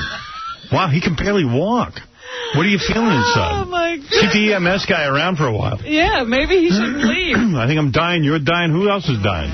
No, what happened? You could barely walk. Well, no, that's how I always walk. Really? No. In the morning, sometimes my knees hurt. Oh, okay. From what? From eating the night before. I have the gout. You do, right? I thought I did at one point, but it was, look, it just sucks to eat that much in half an hour and not get a gram. Right. I'm happy he got it, though. Yeah. You could have eaten a little more. I guess I could have. If I had shoved the last slice in my mouth, I was thinking about, Right. We could have had a 10-9-8-7-6 thing going on there. Well, there you go. It doesn't matter. The game is over. We learned that you are a big eater. And really, it was basically a tie. Once again, I like to thank Uptown Pizzeria, 14th Street in Hoboken. It's a great place. Thank you for the pizza. I'm just trying to think. You want to hear some voicemail? Then we'll talk to the girl who was the first girl to ever get naked on our show? Sure. All right. We got a lot of voicemail. We get tons of voicemail every day. We keep a machine on overnight. People call in. Some of them make sense. Some of them don't. In fact, most of them don't. This is this is the hate guy. He's full of hate for the Puerto Rican Day Parade that's going to be happening this Sunday, yeah. Whatever day it is? Yeah, he just hates the parade, and he's on a rare roll here. Here we go. Come Sunday, we'll have the Spicks taking over Manhattan. This goddamn Puerto Rican Day Parade. Be rice and beans for everyone. Waving that friggin' Puerto Rican flag and beeping their horns and having that friggin' dog with the bobbing head in the back window of their friggin' jalopies. Stupid Spick bastards. Spick bastards, Spick bastards, Spick bastards, Spick bastards, Spick bastards, Spick bastards, Spick bastards, Spick bastards, Spick. And he got cut off. And you got, this is Rusty Peters from the Bravo Network, where they're having the gay bachelor. Oh, the Boy Meets Boy. Yes, hello, Mr. Armstrong. My name is Rusty Peters. I'm the casting director for the new show, Boy Meets Boy, on the Bravo Network. Well, so far, we've found all of our contestants except one. So far, we have 9 reluctant bottoms, and we need 1 eager bottom. So the first person I thought of was you, Casey. We could really use a beefcake gobbler like yourself to really spice things up in our homo household. Your towel-snapping and testicle-tickling antics would really appeal to our age 50 to 70 old queen demographic. They adore tan-ripped homo hunks like yourself. So give us a call here at the Bravo Network if you're interested, KC. Take care and happy gobbling. Wow. Bye. Isn't that nice? Casey getting a job offer from the... When does that start in the Bravo Network? I don't know the exact startup date. Yeah. I'll be sure not to watch that. That might be a little too hardcore. You want to me. make sure you're not near the TV. I'll tell you what I am watching is that show on NBC that's basically The Bachelor, but the girls each get paid $1 million. Millionaire in reverse. The girls get paid $1 million. Yeah. If they win. If they win. I'm watching that. It's good. I saw the first episode, but I fell asleep before I saw who he eliminated. Yeah, I haven't gotten up to that yet. I got it on tape. But it's good. I mean, it basically works. He's good looking. The guy's a good-looking dude. The chicks are all freaking out over him. They got a good show going. Yeah, I mean, where are they finding these guys? He is something. I'll tell you what, he's some lawyer who's like a real good... He looks like John F. Kennedy, Jr. The chicks are freaking out over him. Really? Yeah, he's kind of a dullard, though. A lot of these good-looking guys, thank God, are complete bores. Could you imagine if they were, like, exciting? I didn't notice that. Yeah, I mean, the guy... Nice. It was like he's talking and like he's got a flat monotone. Hey, how you doing? Like Tom Chiasano's a good-looking guy. You know how he's like, you will not do that. It's like that same good-looking guy affect. I hadn't gotten around to that yet. I thought, wow, what a personable guy. I mean, at least ugly guys can develop something of a personality. Right. And maybe compete, but it's so hard. I mean, you look at this guy, you know you're going down for the 10 count. Yeah, you can be as nice as you want. Yeah, and this guy walks in the room, the chicks are paying attention. They're all ready. You could tell within 2 seconds of meeting him, they're in love. They're in love. It's not even a question. They're in love. I was in love by the end of the show. There you go. Look at you, and you're a smart chick. That flies right out the window. You know what? Man. I was in L.A. when they caught the sniper guy, and I was at this bar, and they showed a picture of him, and I swear a whole table of chicks went, cute. You're talking about that guy who lived in the mountains? Yeah, no, the sniper guy from... Washington? Yeah, the black guy? The highway sniper guy, yeah. Yeah, huh? They caught him, and everyone knew who it was. It said underneath, sniper caught. And it was on CNN, and a whole table of chicks went, cute. And he's famous. Yeah. And I was like, all right, I'm sitting over there going, hey, guys. Yeah, wait, the guy's a sniper. I think don't shoot people. Yeah. Pay attention to a guy who doesn't kill people. I know I'm fat, bald, and ugly, but to my knowledge, I've never killed a person. But these chicks were completely, beside themselves. Yeah, just think this guy has a good job, and he's cute. Yeah, so they got a good show going over on NBC. You got to give it to them. I don't know if anyone's watching it because people are burned out on The Bachelor. The Bachelor actually sucks now. Yeah, The Bachelor didn't do well this last time. I think you need that kicker at the end where there's some kind of, $1 million prize. Some twist. And I like that the good-looking dude's going to look like a fool when he finds out all these chicks who really want $1 million. Yeah, they're playing him for the money. Don't you love me? What's to prevent these chicks from saying, give me the $1 million, and then in a month they hook up with the guy? Well, they don't have to turn him down. They could find true love as well. Yeah, but take the $1 million for sure. I mean, who wouldn't want $1 million? Yeah, but he has to pick them. So if you really like him, go for it. And if you don't, go for the money. Thelma, you hear what I'm saying? What? Go for both. Get him to choose you. Yeah. Get the $1 million. And then they're going to say to him at the end, hey, he doesn't know they're going for $1 million. Right. And they're going to say to him at the end, hey, this girl chose $1 million over going out with you. And then you give him a wink. Oh, wait a minute. I didn't realize that was the That's deal. The premise. They have to take the money or him. Yeah, love or money. Oh. That's the premise. I didn't realize. Yes. You better pay attention to these important shows. I'm not watching all the rules as closely as you are. But the show is called For Love or Money. But I didn't think you had to turn down the money if you liked him. No, you have to turn down the money. That's going to be good. Wait a minute. I saw that guy explain this to them, and they said if he... He said you're not allowed to tell that there's $1 million prize. You cannot tell the Bachelor that. Right, but he didn't say you can't be with him. He said you're going to decide at the end. Do you want love or money? I got to go back and look at this again. Yeah. I hope I'm right. I hate when I'm wrong. I know I'm probably wrong, too, because, what? Cares? Who cares? Who gives an F? Really? Who cares? You know what I mean? Who cares? We seem to be embroiled in it. Why should we care? We shouldn't. Yeah, why are we upset about it? Why me? You and I get upset about everything. Goddamn dumb TV. I think I'd outgrow all these shows. And we still have. Yeah, I'm completely caught up in it. Especially you. Oh, your boyfriend called in twice. Who? On the email, the dude. Oh, that guy? Yeah. Yeah, that guy. That guy. He's still around. He seems quite caught up in your weight loss. Oh, dear. Robin, my shiny little nigger bitch with that fine, slim ass of yours, baby. Listen, you have to tell the boys why you lost weight. It's because of me, baby. You know that. And you've been getting your nourishment by licking my 3 times a day. Get all your vitamins and minerals off that of mine. And then we give you the nice to get some protein in you. So, baby, anytime you want it, you know what I mean? Because you're my nigga, baby. You know you're my nigga. You know I love you, nigga. Wow. God. Jesus. Wouldn't you love to meet that guy just to see what he looks like? Yeah, I really would like to see him. Yeah. Robin, my fine little chocolate chimp monkey bitch. Oh, you're looking finer and finer these days. I saw you during that Jim Carrey interview. You had those glasses on. You had that studious nigger look going, baby. I like that. This way I could spray my all over those glasses and won't harm your eyes any. You know what I mean, my fine little monkey bitch? I'll talk to you later, my little nigga. I love you, my nigga. You be my chocolate chip monkey bitch. Bye, honey. You think that guy finds love with anyone? No.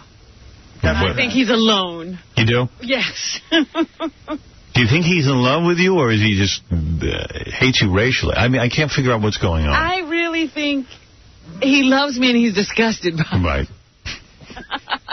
He's something else. I think he loves Robin, but he hates black people. Right. And he's torn.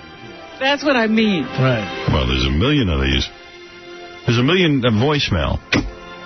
But I have to take a break to tell me. Oh. You know what's actually incredible to me? I actually feel like having a Milano cookie. Do you really? Are you going to eat more? I don't know know if it's like that chemical thing where I need a sweet now, I need a dessert. You know what they say about, like your brain doesn't know you've eaten for like 25 minutes? In other words... But he had a half hour. I don't know, but his brain has been conditioned. Eat a Milano cookie. I really feel like having one. Have one. There's room, Artie? I can't believe it. Milano sent him a crate of cookies. Yeah, I saw them lined up. Artie was pissed the other day. He had Milano cookies, but it was in small print raspberry Milanos. Oh, he gets very pissed if they mix his Milanos with anything. Well, you learned your lesson. That's the worst. What is that, a regular Milano? This is a regular. Pepperidge Farm sent over a case of regular Milanos, which is like, the cookie with the chocolate. Can't believe you're eating a cookie. I'm telling you, I feel like having a sweet right now because it completes the meal. The Hawaiian Punch wasn't sweet enough. Your body's conditioned to it. I tried to explain to Artie that Hawaiian Punch is as bad as drinking a Coke, and he goes, why? Because what do you mean, like sugar or something? It's always, he can't figure it out. Because he thinks Hawaiian Punch is like fruit juice. Yeah, he thinks it's real juice. Yeah, juice from fruit. I did think it was way better than soda. Did you? It's the same. It's the same stuff. Yeah. Have you stopped drinking soda or no? No. No. You know what? I know, I do a little bit. Artie is perfect because I always look at that and I say, the people who make Hawaiian Punch, they're trying to fool people that that's better than soda, but nobody's buying it. Artie buys it. Well, yeah, he does. And why ruin it for him? They fooled me, like the raspberry Milanos. You'll be happy to know Milano cookies contain no preservatives or artificial flavors. That's they're right. Good cookies. Yeah, they're very good. They're good for you. Yeah, all just all 100% fat. Let's go to Joe. Joe, you're on the air. Hey, who's already picking in the Belmont this weekend? Don't you like that horse, the one that doesn't have a penis or balls? I'm not. Well, the funny side looks like it might take it. Funny side. Funny side, the story there is that these group of guys took a horse and they had to remove his penis and balls because he couldn't race otherwise. He was too wild. Yeah. Now, the unfortunate thing is he's won. He could end up winning the Triple Crown.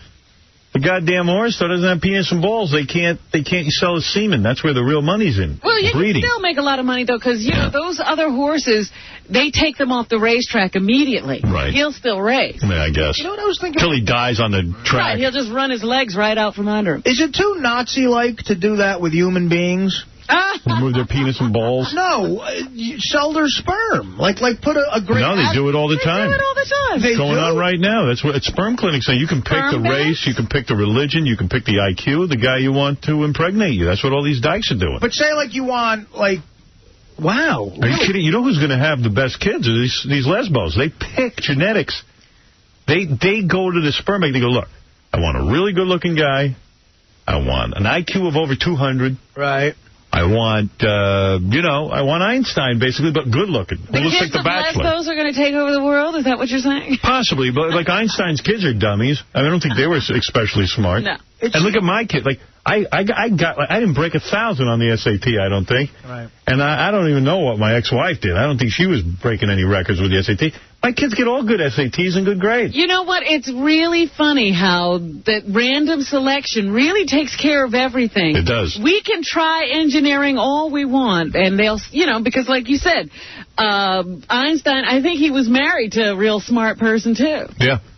See, that's why I think, the only way that, looks play into it, right. If you got ugly parents, you're probably going to be ugly. I mean, absolutely. Let me tell you something. Take it from me. I mean... That's not necessarily true, though, because sometimes I was looking at... What was I looking at the other day? And I always look at the mothers of these people. And there was this girl who was trying out to be a cheerleader for the Dallas Mavericks or something. Yeah. And her mother was just a mess. Really? And well, that made me she might get fat. If she got fat, she probably Yeah, but she has those genes that are going to get fat eventually. No. She's beautiful right now. No. I don't know. But I tell you, with brains, it's a whole different thing. Right. But these lesbians, they're getting the best sperm. It doesn't Look at Melissa Etheridge. She went after David Crosby. I'll tell you why. Because he's talented. She wanted a musician, right. And he's a talented musician. And before David Crosby turned into a cocaine fat freak, that guy was a good-looking dude. Look at the covers of the Crosby, Stills, and Nash records. Right. But is the child going to be musical? Probably not. No, but she's trying. You see, they're all trying to try. I don't like it. What about the rest of us who have to rely on just getting a broad pregnant? See, this is why if I had a kid with Dana, it'd have a shot at being thin and good looking. Right, it has a shot. It has a shot at. But it also has a shot. Right. Thank you, Rob. Yes, thank you, Rob. Congressman Serrano, you're on the air. Yes, sir. How are you? How you doing, buddy? I'm okay. I'm still, ending the time he gets attacked by the FCC, but that's what I do for a living part of the time. You got attacked by the FCC? I thought I'd get attacked by the FCC. I'm having a hard time hearing you guys, but you're losing power in that station? Is this Congressman Serrano? I'm not sure. I feel like it's not. Howard, it's him. I spoke to him. It's him. But he's on a cell phone in Washington. Oh. Congressman, they don't give you a hard phone there? Congressman, how much to buy your sperm? Thinking of impregnating. Congressman sperm? Congressman sperm. Congressman Serrano, if you buy his sperm, he's a good-looking guy and very intelligent. And he's done well with his life. That's right. Congressman, you there? Be nice. there are a lot of my children listening to this show right now. A lot of my children. Congressman Serrano wanted to plug the Puerto Rican Day Parade. I got to tell you one thing, Congressman. I went down to the Puerto Rican Day Parade last year. Did you really? I walked through the whole thing. Oh, my goodness. Yeah, what a brave man you are. I decided I wanted to go through, I wanted to walk around the city. I wasn't going to be intimidated. And I know everyone says stay away from the Puerto Rican Day Parade. I walked around. There's nothing to be intimidated about, Howard. You're hearing this from the king of all congressmen. No, that's what I'm telling you. I walked through. Listen to what I'm saying, Congressman. I'm telling you, I walked through the parade. I had no problems. People were very friendly. I didn't see any shenanigans going on. What are you carrying on about it's a wonderful parade. Not to come out? I'll tell you why I'm against all parades, not just the Puerto Rican Day Parade. It ties up the city. It's a pain in the ass. The whole city, there's extra cops put on. It's so unnecessary for people to be divided among their ethnic group, their race, their religion. There's a Jewish parade, St. Patty's Day parade. Take all these parades and throw everyone in the river and get rid of them because I can't take it. It's so unnecessary, these parades. This coming from my favorite radio personality, yes, who on every hour on the hour picks on another group to pick on. So I think it's great that we have all these parades. In fact, I propose a Howard Stern parade. Oh, I would love it. No. I would love that. We don't want tying up traffic one more day. Well, for Howard Stern, it's a different thing. Congressman, now you're making sense. This year I proposed you for Grand Marshal of the Puerto Rican Parade.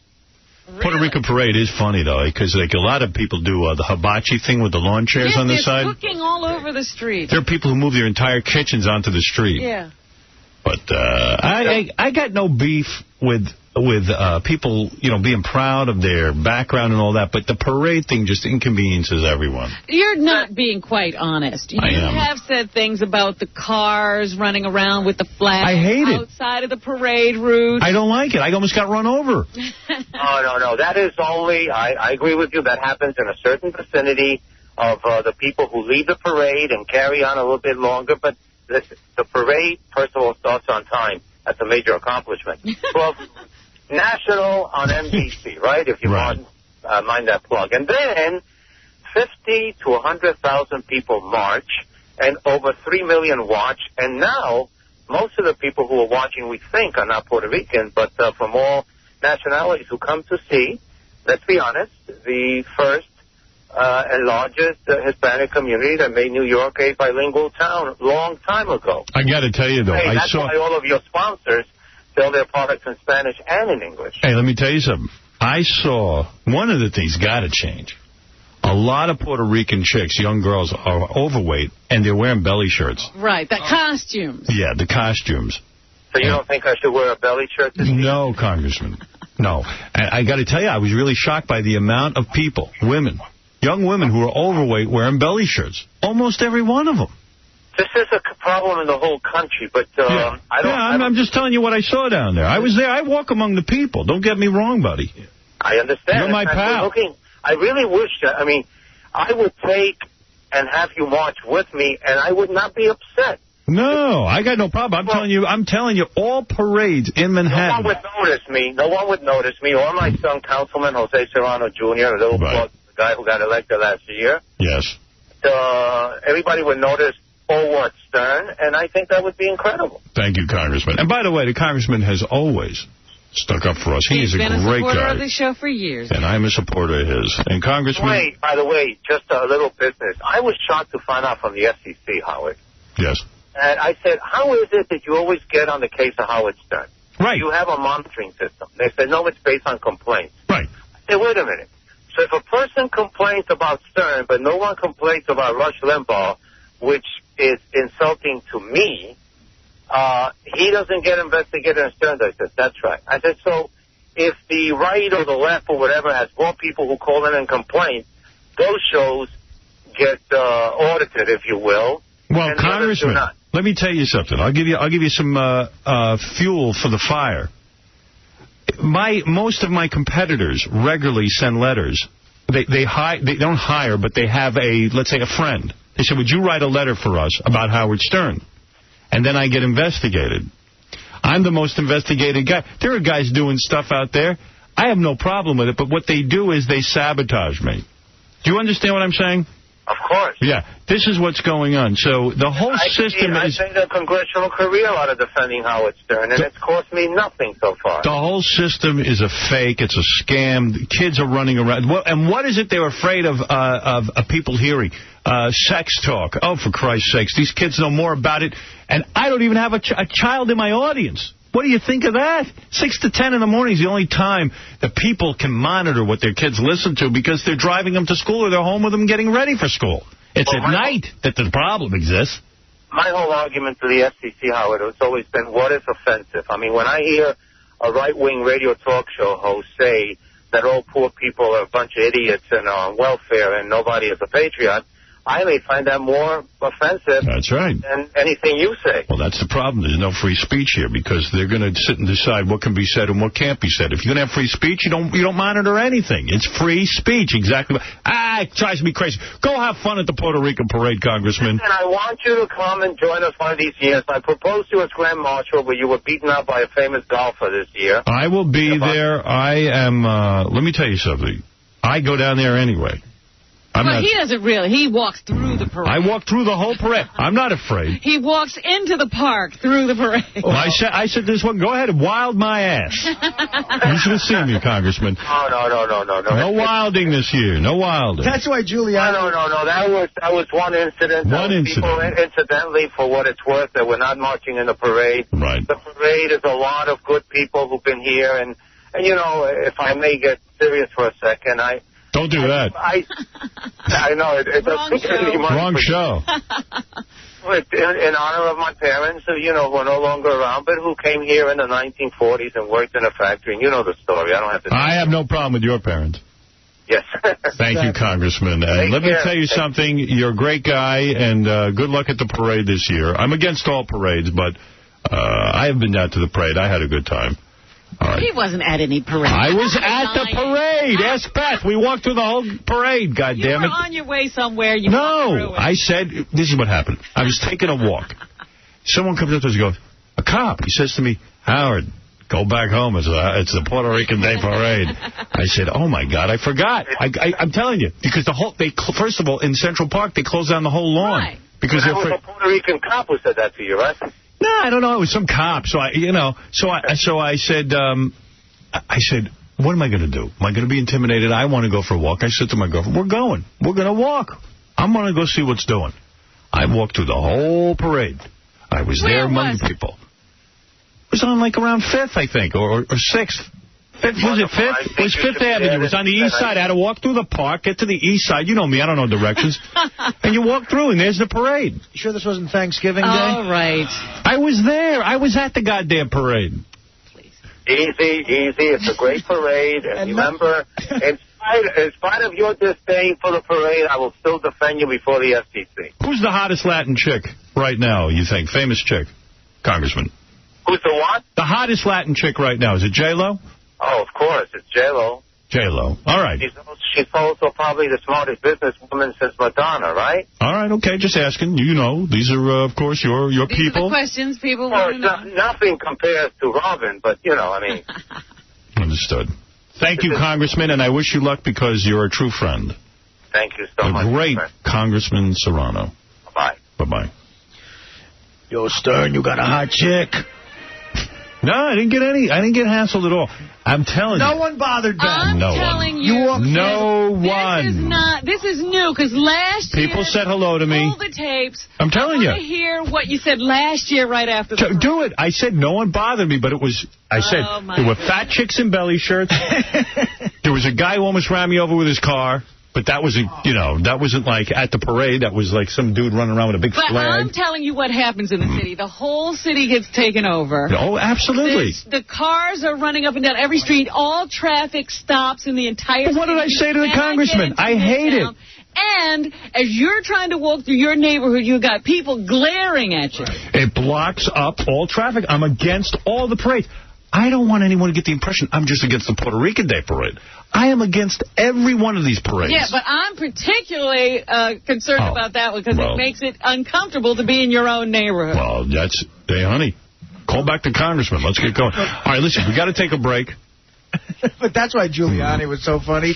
The last year he was in office, the day of the Puerto Rican Day Parade, he said, listen, if I were you people, I would just board up my windows. I'd be afraid. That's what he said. I am a little concerned. I hope that there's a lot of security with the Puerto Rican Day Parade. There should be. Yeah, and by the way, there's got to be security with all these parades. That's why they got the St. Patty's Day Parade is just as bad. You should see these guys. Are you running for office? I'm telling you, just do away with them all. Who needs a parade?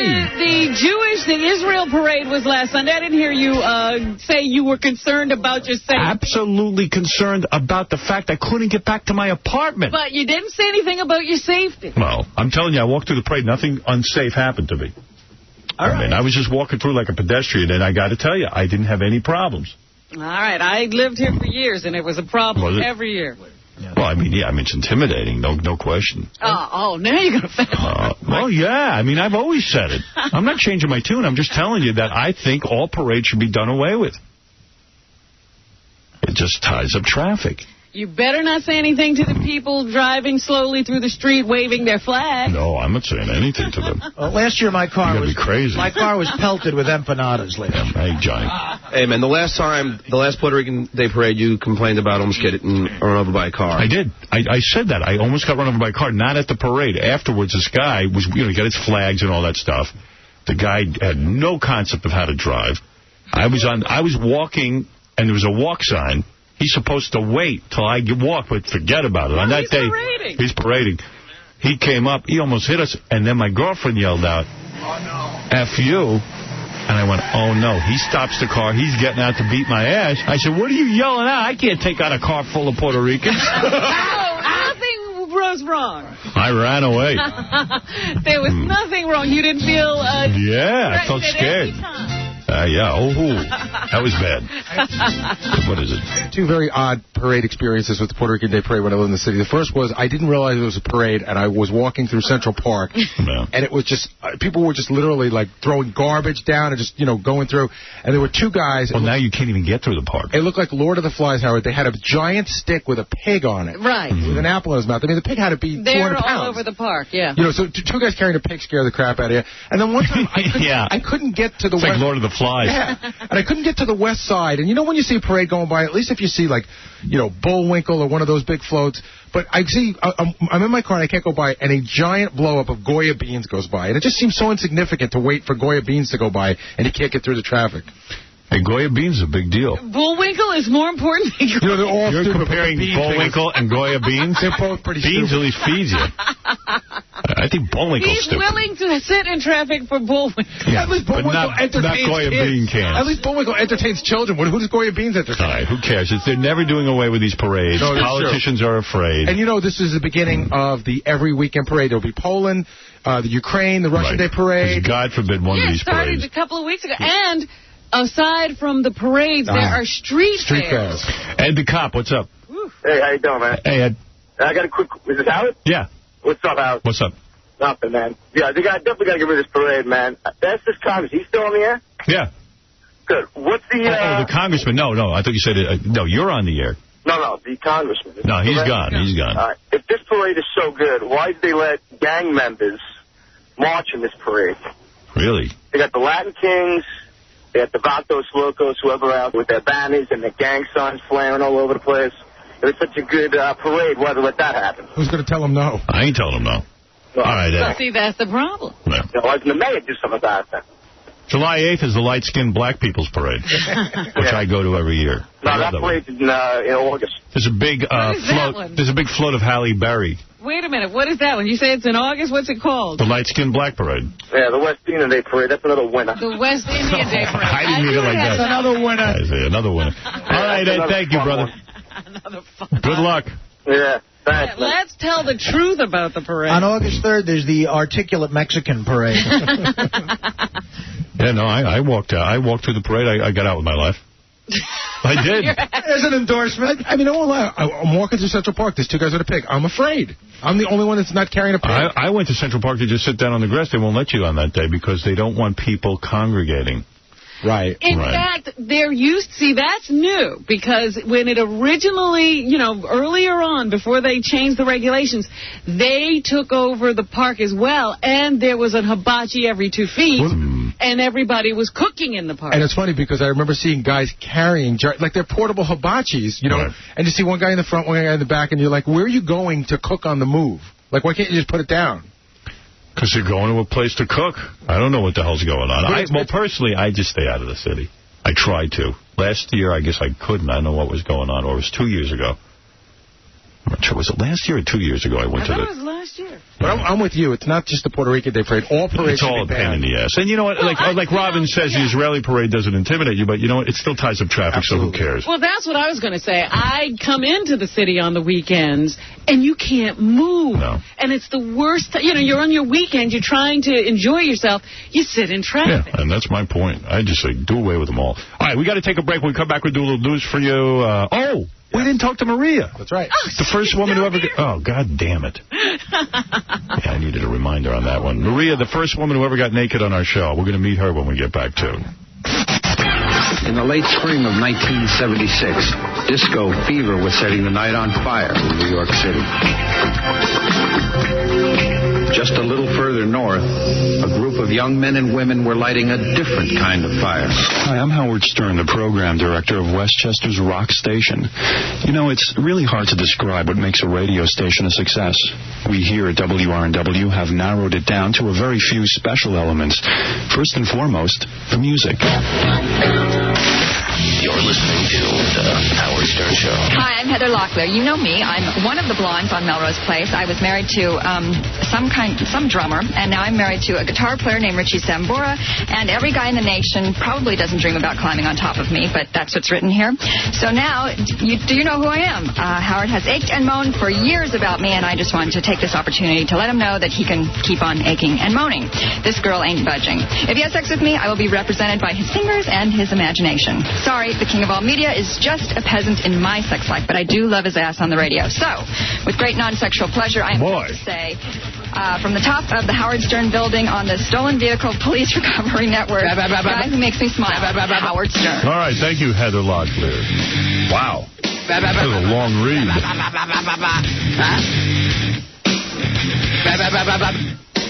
Hey, so this woman who is here now, I haven't seen her in about 20 years. When did she say? How long has it been? Well, that was back at NBC. Her name is Maria Merlino. She's the first woman to get naked for us at NBC. I think 20 years would be an accurate assessment. Yeah. What's up? I wanted to see her. I haven't looked at her yet. I made a point of not looking at her. Oh. I want to see her live on the... Good. I'm glad you interrupted me for that. I wanted to know what was going on in your mind. I haven't seen her in 20 years. Let's see. Do you remember her? I do remember her. I don't know if I remember her like this. I remembered her being with curly hair. I didn't think it was black. No, it was black. I remember that. Really? I remember you being thinner, right? What? You were thinner back then, right? Not really, Howard. What were you, about 30 when you got naked on my show? Oh, if it was 20 years ago. Yeah, probably. Yeah. And I'm looking at a 50-year-old broad? Next month. Yeah. My half century. Hey, how about you? Wait a minute. You're talking about me. It was 20 years. 20 years for a guy is nothing. 20 years. I said a young Gary Dell'Abate when I saw him. He was... How old are you then? 23. Okay, so, hey, you're in your 40s. Right. I was listening... You look good, though. You look good. But don't you think Howard looks better now than he did then? Yeah, actually, I look Howard, better. You look great. Thank you. look great. Well, that's nice of you to say. No, you look wonderful. Thank you very much. What happened? You were a comedian. You were kind of desperate. You wanted to make it really bad, so you came on and you got naked, hoping that would do it. Yeah, and then, you know, I'll tell you how crazy it was to have a naked woman on the radio back then. 20 years ago, I decided to have you on naked. And I remember we were doing the show, and I turned to Gary, Baba Booey, my producer, before she came in. I said, I want you to tape up all of the walls, cover all the glass walls. I said, NBC's lawyer, Stan, is going to come running downstairs. I'm telling you, you keep everyone out, because they're going to try and stop this bit. Right, and it was a glassed-in studio, so those tours that were going through And the tour NBC. did go through, and, you know, your book was your movie was great. I mean, I enjoyed that movie so much. I got so many laughs out of it. It was so poignant and funny. It was so true. I mean, that was a true slice of life, your life. Yes. I just enjoyed it. Well, thank you. But you didn't put me in it. No, I didn't. Well, it was just... Oh, my goodness. Wow. That laugh was a lot cuter 20 years ago. Yeah, when she was naked. That's right. Anyway, I remember what happened. As soon as we started the bit... I live in the country. Hey, Maria. I was trying to finish a sentence. I'm sorry. Yeah, it's not about you. It is about me. As soon as we started the bit, exactly what I said happened. Stan came running down, the NBC lawyer. He says to Gary, you let me in there. I have to see what's going on. And Gary had some balls on him. He said to this lawyer, and Gary was just starting with me. He was a kid. He said to the lawyer, why do you need to see what's going on in there? He goes, our license might be in jeopardy. He goes, but you can listen to this on the radio. Why do you physically need to see it? I'm telling you that's what's going on in there. Listen to what everyone else is listening to. Why do you need to see it? And I knew he just was going to want to see a naked chick and carry on. Yeah. Because no one ever did that on radio. Actually had somebody nude. I think I was the first guy ever to do that. I don't remember anyone ever attempting it. For some reason, it seems calm now, but... And commonplace, because everybody does it. An avalanche of nakedness now. But you were not allowed to do anything like that. This was unbelievable. If I could give you the sort of the nervousness around this whole bit, because the whole station was in an uproar. This guy Stan was pushing on the door to get in. He told Gary he was going to fire him. I told Gary, I'm going to back you up. And afterwards, I went to NBC and I said, it is not Gary's fault. I told him to do it. I told him to block the door. I told him he was fired if he didn't block the door. So if you're going to fire someone, you fire me.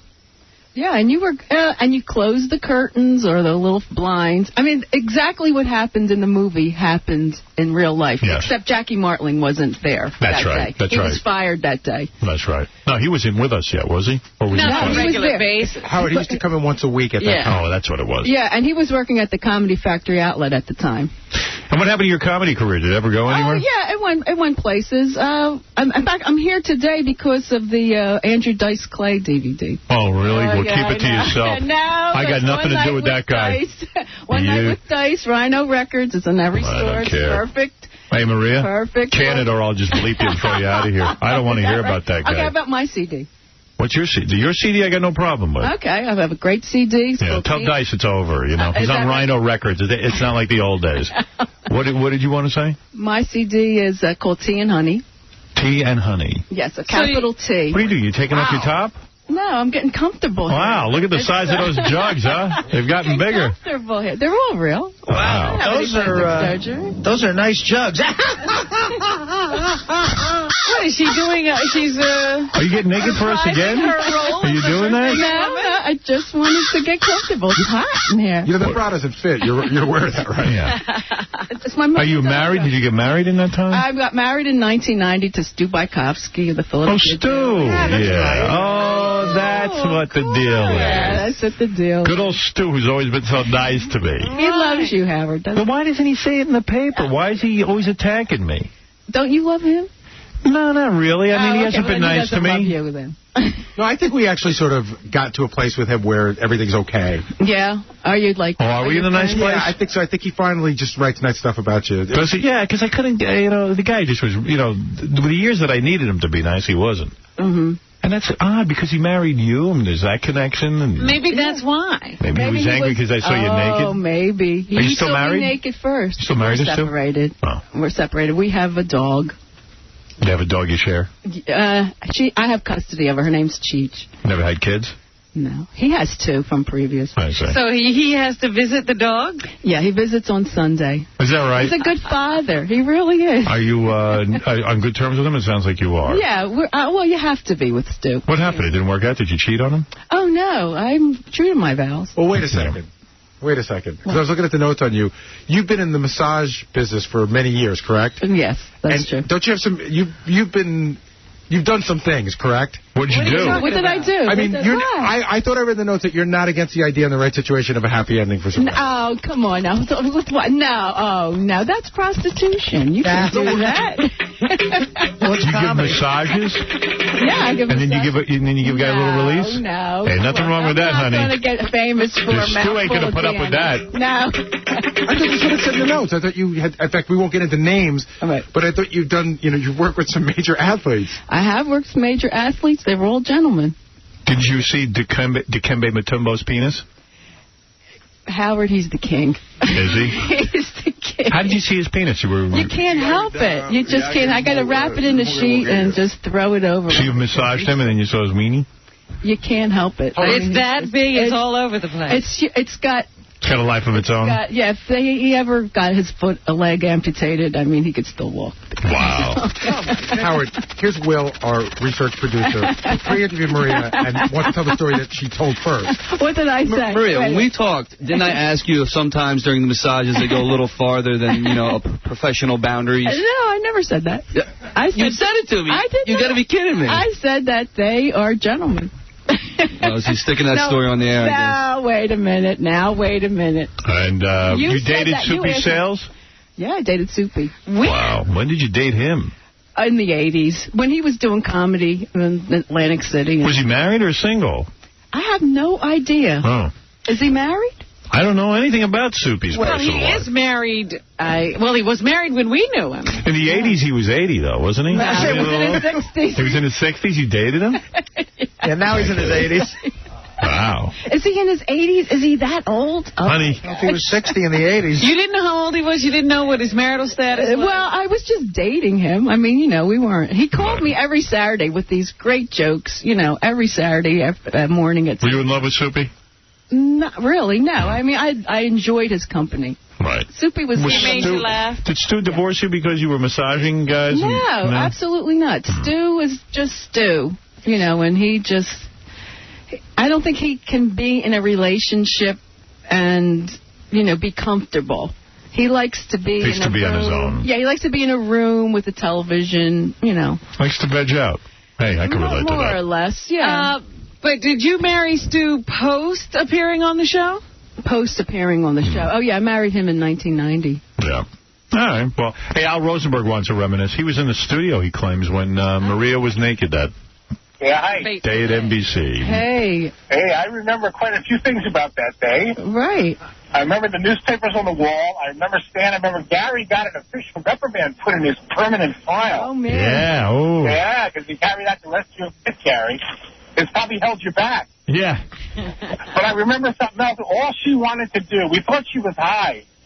I remember all she wanted to do was to sit on your lap. That's not true. And all you wanted was, that's the last thing you wanted, unless you would put plastic down over your lap first. I remember that. Yeah. I remember you sitting on a big stool. I was right across from you. Yeah. And there was Robin was on one side. Gary was, running around. And I was talking to a firefighter from Flushing. We went on the date. I was listening to the tape of it. Hey, thanks, Al. You're welcome. I was listening to the tape of it. I don't even sound like me. Really? Yeah, all the interns were laughing because you sound like you always. I don't know. Yeah, Robin sounded... the same. Still sounds the same, yeah. I sounded like I was on helium. Yeah, in Philadelphia Magazine a few years ago, Robin was quoted as saying that I came in with a fur coat, naked, and all that. Do you remember that, You want to know something, though? Robin's thinking of a different girl. Oh, Who came in a fur coat? That was probably the second naked woman we ever had on. Oh, believe it or not. Okay. Who was like a dental assistant, a knockout. Right, because I don't wear fur. I'm, No. You're anti-fur? Well, I'm for the cruel, not the cruel treatment of animals. I'm for the, the nice treatment of animals. She's for hand release. Yeah. Hey, listen to this tape. This is it. You ready? All right. Uh-oh. Whoa, Maria's wearing a black bra. Oh, this is great. I went all out for you, Howard. Oh, Maria, you are cute. Oh, no. God. Oh, my God. I can't believe this. Wow. I don't believe this. Never happened before. Oh, this is the greatest. Whoa, everything's coming off. Now, Maria's almost totally undressed. Oh, my God, my fantasies come true. Maria, you look great. You look... Ooh, I feel great. Where'd you get that bra? Maria, now you've done this before, haven't you? Before I got into my other job, yes, this is what I did for a living. Look how nice her voice was back then. Yeah. Mine wasn't very nice, but hers was. What was wrong with you? I don't know. Annoying. Well, don't forget, I was 12 years old at the time. Well, Maria Merlino, nice to see a blast from the past. Thank you. So you're still doing the comedy thing. That's nice to know. I'm still doing a little bit of the comedy. And you have a CD called Tea and Honey. Tea and Honey. Go to Amazon.com. What do you type in, Maria Merlino? Yes, under music, and it'll come up. All right. And Tony, yeah, it's all music. Yeah, it's all original music that I wrote. Tony Ward, the erotic photographer, did all my photographs. It's really beautiful. All right, there you go. Really nice cover. And you still do stand-up? Once in a while. You do it topless, I heard? No, not topless. What's well, up with at that? Dangerous Curves, in Philadelphia, there's a gentleman's club. Every so often, I'll go there and perform. And I'll have my, They want to see like a 50-year-old broad naked? I don't guess get that's that naked. I don't. Did you show your boobs? You show your boobs? As much as this. That's it? Oh. Yeah, how much do you want to see? Show me. Let me see them. Let me see. I remember what they used to look like. They still look the same. Do they? They don't hit the kneecaps? They don't hit the... Howard, I think she's also a clown, because when we asked for ID, she had her ID. I had my Ringling Brothers clown. Oh, you're a clown. Yeah. That's creepy. A female clown. Now everything, I understand everything. Wow. They wouldn't, you know what? They wouldn't accept my Ringling Brothers ID. They said, "Don't you have anything else?" Yeah, most people have a license at your age, not a Ringling Brothers ID. What is it, Eric? What's up, Howard? Hey. How you doing? I wanted to ask you, would this be something we would want to see on E if she was to get naked right now? I don't know. Only if you're very curious. I'm very curious. Can you get her naked? Do you want to get naked? Well, what guarantees do I have here? What do you mean guarantees? You have no guarantees. Well, there you go. I guarantee you if you look good, I'll pleasure myself to you tonight. There's a guarantee for you. Mike, go ahead. You're on the air. Yeah, I was wondering if she could put a teeth back in. I can't even talk too well. You got little marbles in your mouth. All right, well, there you go. Maybe we'll end it on that. Maria, you're a nice lady. Get a sense of this. So she really isn't in comedy anymore. She's making musical CDs. And what does she do for a living? The massage thing? The massage thing and selling my CDs. Oh, hey, no. Maybe I'll need a massage from her. No, I have a children's charity. I collect Christmas stockings for... well, that's not a living. Doesn't sound like you're making any money. I'm living pretty good. Are you? Where do you live? I live in Philadelphia. And you got your own place? Well, Or would you take Stu for a ride? No, I never take anybody for a ride, but he, supports me. Stu still supports you? He has to. We're still married. I mean, we're just separated. Oh, I see. I mean, you sad about it? You seem pretty happy about it. If he's happy, I'm happy. That's the only thing I want for him, his own happiness. So he's got to pay for your apartment and everything? Right. Anyway. You know how it is. I almost feel bad for Stu. They didn't even have kids. I know, and he's got to pay. We have a fur baby. All right. All right, we got to take a break. We'll be back. That's Maria Merlino. Go to Amazon.com, Maria's CD, Tea and Honey. We'll be back right after these. The Howard Stern Show.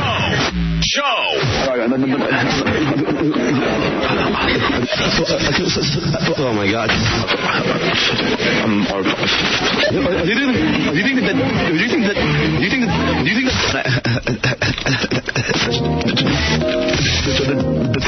oh, man. This is the Howard Stern Show. Howard Stern Show. I want to thank all my friends of the Howard Stern Show who have been calling me about everything they know about Jim Peritore and Bruce Rosenblum, the guys I'm suing, over at a company called Telepictures. These guys are executives there. They They try to hide behind the corporate name. I'm trying to find out about them because they know about me. They stole my show as far as I'm concerned.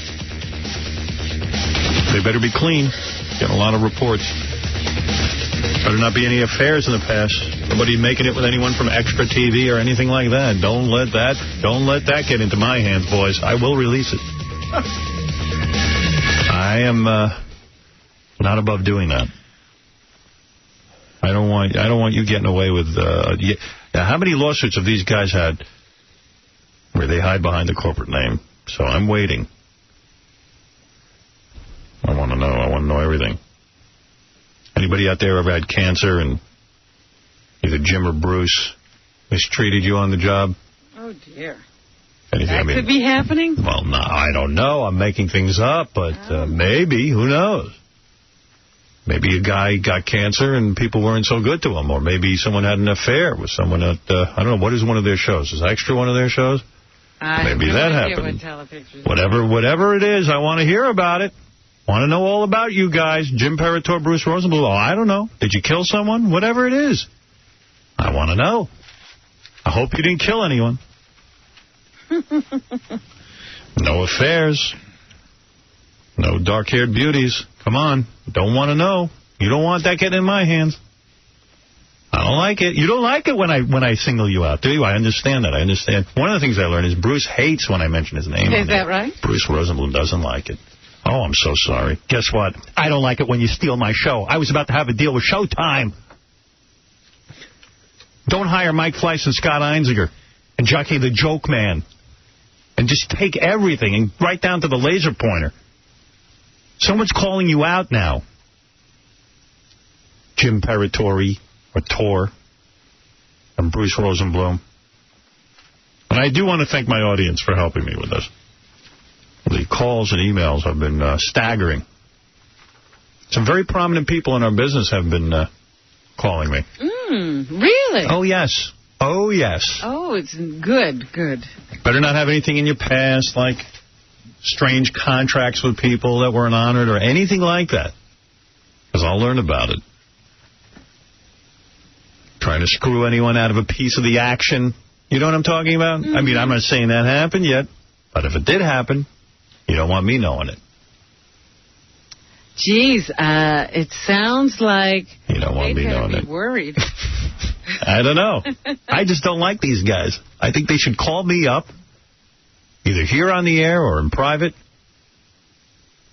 And I mean, it's obvious. They know what happened. They know what they did. Why? You know what? It's this attitude. We have so much corporate funds behind us. They didn't care. Yeah.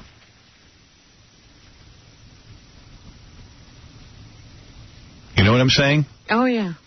They don't care because they're hidden. They call themselves telepictures. I said, let me find out who is behind this. Joe and Jim can go out and do whatever they want. Nobody thinks of them as telepictures. And nobody thinks of Jim Parator and Bruce Rosenbluth, do they? Their kids don't know. You know, the kids aren't even clear who I mean by telepictures. When they go home, they can just lie to the kids and say, our dad. Oh, no, we didn't do that. No, Bruce would never do that because Bruce is such a good guy. Bruce, I don't care how many homeless people you feed. It doesn't matter. You took my show, goddammit. Do the right thing. Getting to know you.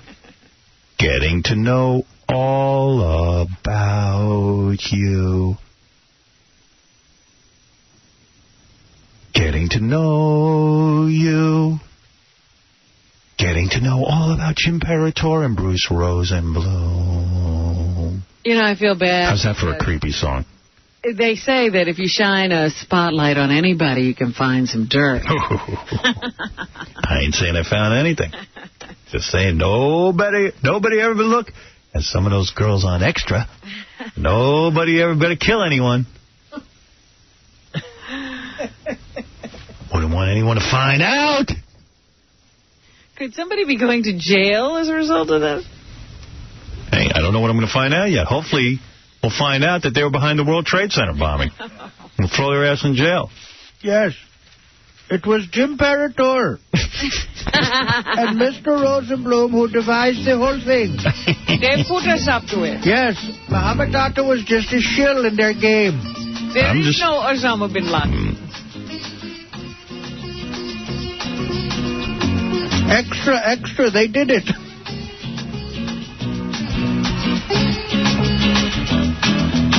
You're on the air. Mike. Howard. Hey, Mike. Losing your mind, bro. What do you mean Sound losing? like the guy from The Shining. Oh, I have lost my mind. Do you know, Mike? Yeah, I've lost my mind. I'm telling Jim and Bruce I'm out of my mind over this. They're not understanding. This isn't Joe Blow. Listen. And that douchebag Jeff Carroll from E, too. Who? Jeff That douchebag Jeff Carroll. Jeff Carroll isn't from me. He's from our show. That's Jeff the Drunk. Oh. Why are you... I thought he was still like that Girls Gone Wild. That stuff's like kiddie porn. Do I watch Girls Gone Wild? No. Have you ever seen it? No. Those girls look like they're 15 years old. I don't know. I don't watch Girls Gone Wild. They sell it during your show for like 5 years. I know. It's the only commercial. That's right. So he's a sponsor. What's up with that guy? But did he get arrested? He did. For what? He is being accused of having videotaped underage women. By anyone? But I am talking about Jim and Bruce. They're douchebags, too. Anyway. Who are we talking about? I don't know. Yeah, Bruce. They're all right. Okay. Shh. You're accusing me of being out of my mind. You're out of your mind. I am out of my mind over this. Who wouldn't be? They called me up for a day for depositions. I said, I'll give you a month for depositions. I can't wait to depose myself. Let's talk until we get this straight. Yeah, let's talk, baby. Talk. Tie me up all you want. I don't care. I'm on fire, mother effer.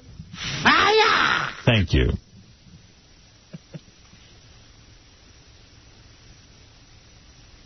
Fire.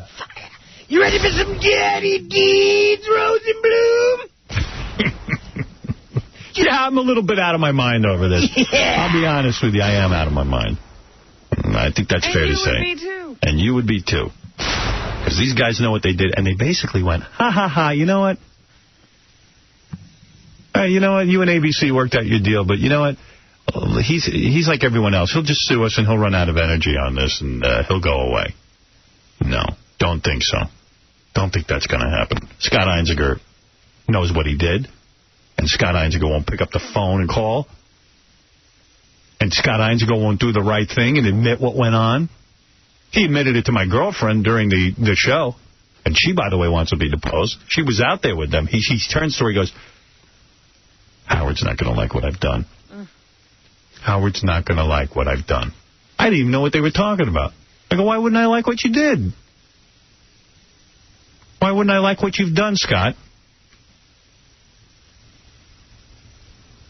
And would Scott do the right thing now and call me and say, listen, I'll give an honest deposition and I'll tell people what... No. Is he going to be deposed? Oh, yeah. Yes, of course. So he'll have to answer that question, what he meant. Yes, he will.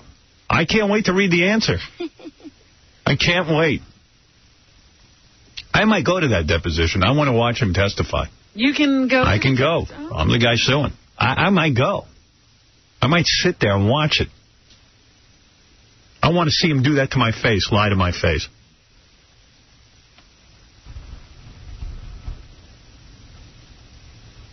You know.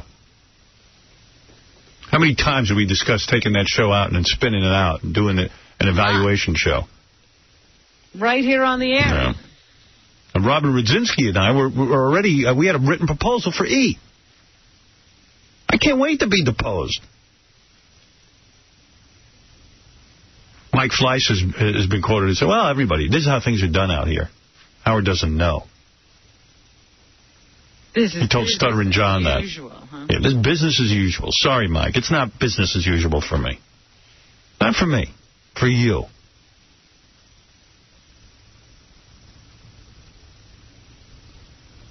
I do sound like I'm out of my mind. I'm out of my mind. I'm out of my mind, guys.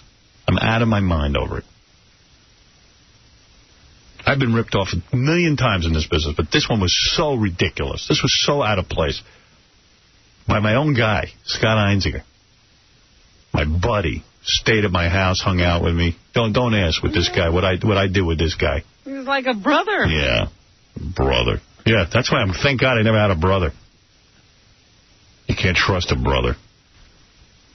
Brothers are usually skunks. They're jealous anyway of you. If you have any success and your brother doesn't, he'll hate you just as much as anyone else. Probably worse. He can get to you. Yeah, he can get to you, and you know what? And your mother probably hates his guts, too. And when I first started working here, he appeared to me to be like your best friend. Yeah, well. And now he's Mike Fleiss' best friend. Mike Fleiss can give him a job, so he's going to sit and lie for him. We'll see what happens in the deposition. I'll be curious. I'll be there. I think I'll fly out to L.A. for that one. I think I'm going to do it. Anybody else want to go with me? Oh, I would enjoy it. Okay. Is there a hotel included? I'll bring my whole goddamn audience with me to the deposition. I'll come in the back and just yell, fire! Back of the court. Yeah, I'm going to videotape it, too. And Jim and Bruce. I can't wait to take a look at that tape. Fantastic. Really something. If you live long enough, you'll see people's true colors. And I know Jim and Bruce don't like being identified. They don't like it at all. I don't blame you for not liking it. I don't like doing this. I don't like being a part of this. But you guys screwed me. Yeah, you'd much rather be doing something else. You'd much rather still have a friend. Yeah. You guys took something from me. I want it back. I want to be made whole, and I told you that. And I know you don't like it. This is very uncomfortable for you, Bruce, when you go home and the kids think you're perfect and everyone thinks you're so nice. Don't they, Bruce Rosenblum? But you know what? You know what you did was wrong. Be a man. Stand up. You too, Jim. You too, Mike and Scotty. Stand up and say, okay, we screwed up. We admit it.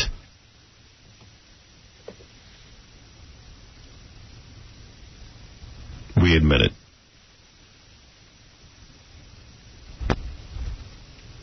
Yes, Mike. Yo, Howard, what's up, man? Listen, I got a couple of questions. If Scott Einziger called you up and said, listen, Howard, I apologize, I was in the wrong, blah, blah, blah, would you accept his apology and forgive him?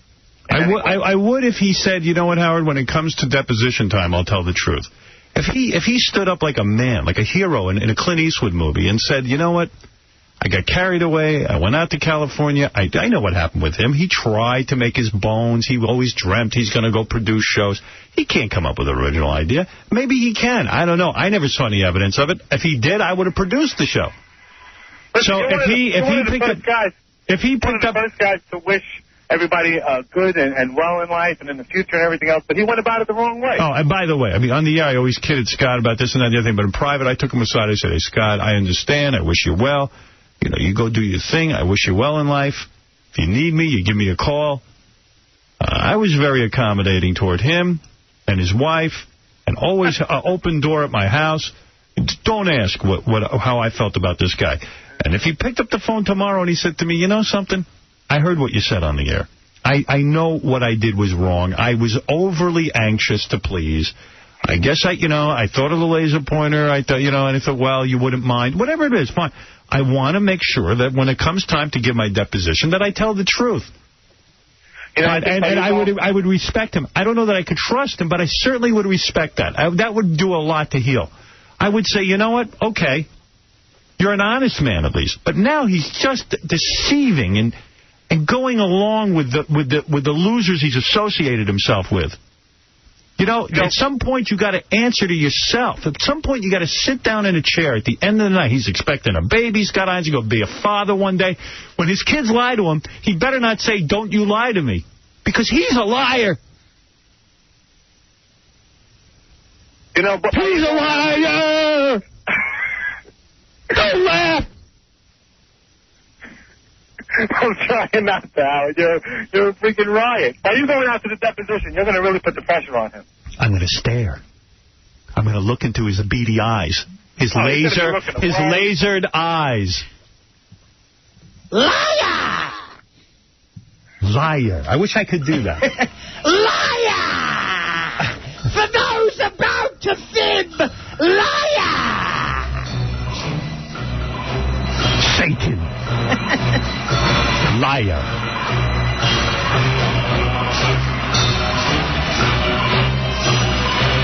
This is no shtick-lach.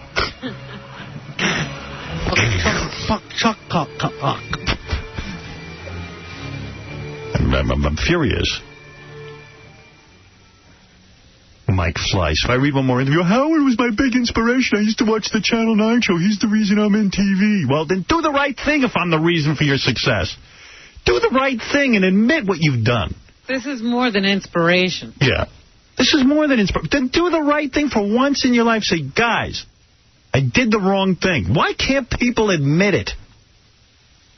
Is it such a shame to say you made a mistake? That's what this is all. This is why this pissing contest is still going on. This thing could have been settled out. He told Stirring John, I'm his idol. Well, if I'm your idol, then sit down and do the right thing, the honest thing. Stop it. Why are you torturing me if I'm so responsible for you going into television and making your money and making a fortune? When he first heard about this, he told ABC, oh, what does Howard want? Does he want my whole salary for this? I'll give it to him. So where is it? Where's your salary? Where's the apology? Then there would be no reason for court. What do we need court for? Be honest. That's all I'm asking for Jim Perrottet and Bruce Rosenblum, the do-gooder, feeding the homeless. Hey, Bruce, do the right thing here. God damn it, when you go into temple with your kids and your big yarmulke, shame on you, douche. Shame on you, Bruce Rosenblum. A curse on you.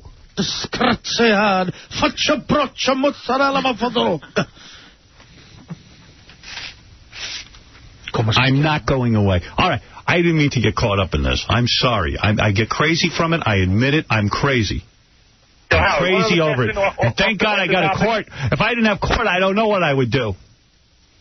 Thank God I got court. You're willing to still be civil. Yes. Well, at least in court you can tell the truth. That's all I want to do is tell the truth and show the judge the tapes. The 10 years worth of tapes. I got it all on tape. That's all I want to do. What do they have? How is any judge going to turn me down? I can't even fathom losing this case.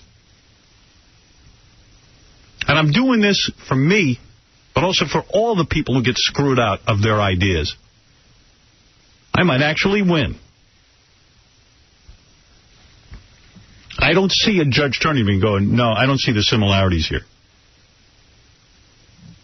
Got to be blind not to see them. Let me tell you, even my friends at ABC were like, yeah, this is your show. Everyone knows. Everyone knows. And Telepictures knows. Telepictures, whatever that is. Telepictures. I wish I could come up with a fancy name like that so I could hide behind it.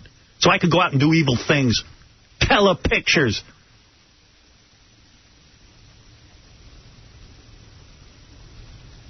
Telepictures. Imagine, big fancy name. I got to go look at that letterhead, that goddamn letterhead. Telepictures. Yeah, Telepictures. Tell what of pictures. A lot of them hide behind it. Telepictures. Third Reich. Yeah. Telepictures. Tell her the truth. Let's be done with this. Oh, Jim Paratori. Oh, let him sue us. Who cares? Get online. Telepictures also did Street Smarts. I'm going to point that out to the judge, too. Scumbags. Apparently they don't realize the power you have, you know what I mean? Now, you know what? I am powerless, but let me tell you something. I'm not the average schlub either. Oh, I mean, Jim and Bruce don't like it. Jim and Bruce, why are you mentioning our names on the air? It's not us. Yeah, they never thought this would happen. No. Oh, wait, wait till I put their pictures up on the website. Them and Scott Einziger and Mike Fleiss, my most wanted. Anybody got any information? If you know if they had an affair with anyone at Extra TV or if they screwed anyone out of something, let me know. I want to know everything. I want to build a profile. Anything they've done. I don't know what they've done, but I want to know.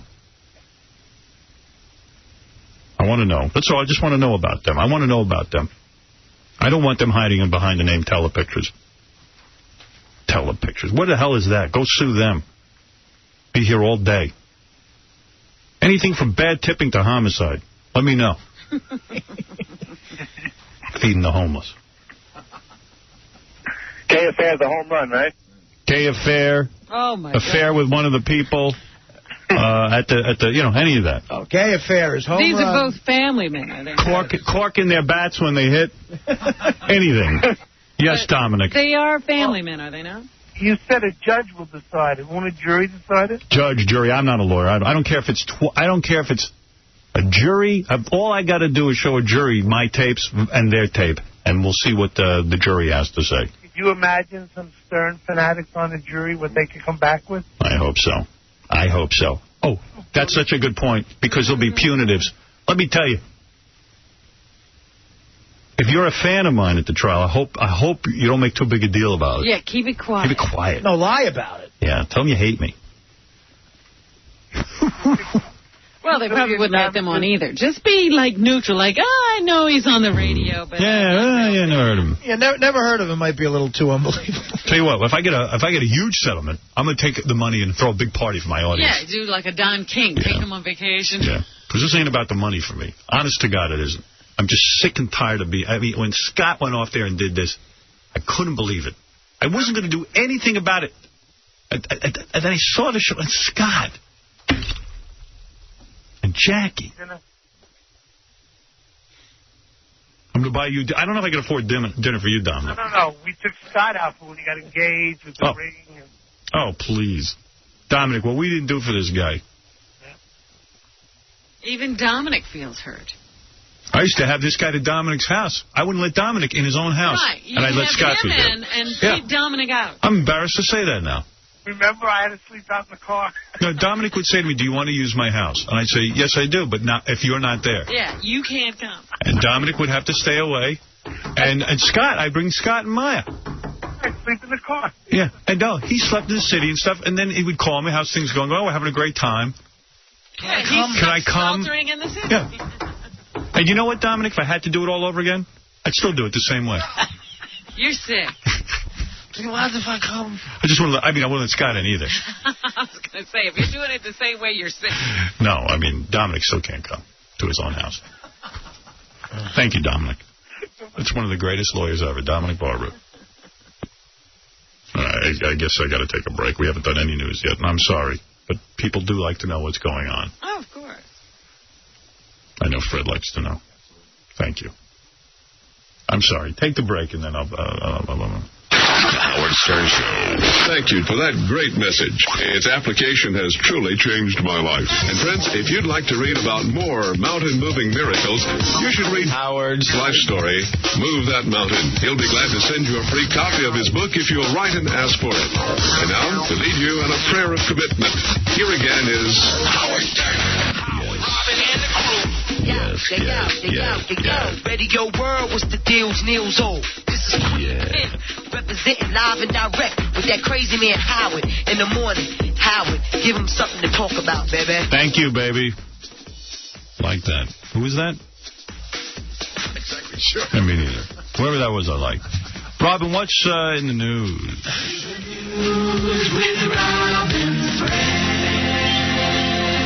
On the cover of the paper today, they announced that Hillary actually did get angry with Bill Clinton after the Monica Lewinsky dust-up. Hey, you know, can you figure out why Hillary Clinton wrote a book and now is dredging all that stuff up again, like how Bill lied to her, Bill Clinton lied to her? Why is she doing it? They say because she's planning to run for national office, and this gives her a very high profile because she's been very quiet as a senator. They don't say that she's running in 2004, but 2008 looms large on the horizon, and she's starting to make her move, they guess. Wow. But because really, I mean, she's screwing them up. I mean, this was kind of not forgotten, but, you know, put to sleep. We've gotten used to it. Yeah, and now she writes a book about how Bill Clinton lied to her, and she went out and embarrassed herself. How long he lied? Like 6 months. Someone said to me she's doing it for the money. I said, I don't think so. I agree with what you just said. She's preparing for national office, and she needs to sort of finally speak out about it. Well, when she says what got them back together? Yeah, what did? When she decided to run for the Senate. How'd that get him? She decided to get past it. There's a dog in here.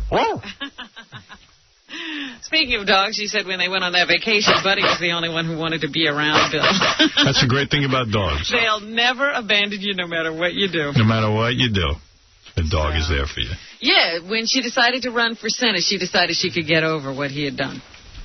So she's going to be doing the whole rollout. She's going to have the interview with Barbara Walters. So I guess she's willing to talk about this up close and personal. Okay. So you can look at her while she says these things. Cool. Some comic had a great joke. He said Clinton's working on his own book. It's called Chicks I Banged While Hillary Was Writing Her Book. Yeah, because for me, it still doesn't answer the question, you know, like, this wasn't his only affair during that marriage. Yeah, wake up. You're married to a guy who's like that. Book tour is going to be great. Good opportunity for me to get some while she's around the country promoting. I wonder if Barbara will address that issue. Yeah. Meanwhile, did you hear about, first of all, there's a, you know, we have this registry since, you know, these kids started disappearing and everything. They created this sex offender registry where, you know, sex offenders now, when they get out of jail, they have to go and put their names on a list and tell you where they are and what they're up to. But this guy, he wasn't where he was supposed to be, and he got a job as an elevator operator in some building in Manhattan after getting out of jail after serving 17 years for rape at gunpoint. So he's in this building working there for 3 months, befriending all the women in the building, and they're all thinking, wow, what a nice old guy. And he kept inviting everybody. They eventually let him move into the basement and set up a little, house for himself down there. And he had a cat, and he started inviting the women to come down and see the cat. Mm-hmm. One of them, I guess, actually took him up on it. And once he got her down there, he clunks her in the head with a plastic gun. Oh, no. And threatens her with a letter opener, a metal letter opener. The woman fought and fought and fought. She fought to the point that her nails were ripped out of the skin. Wow.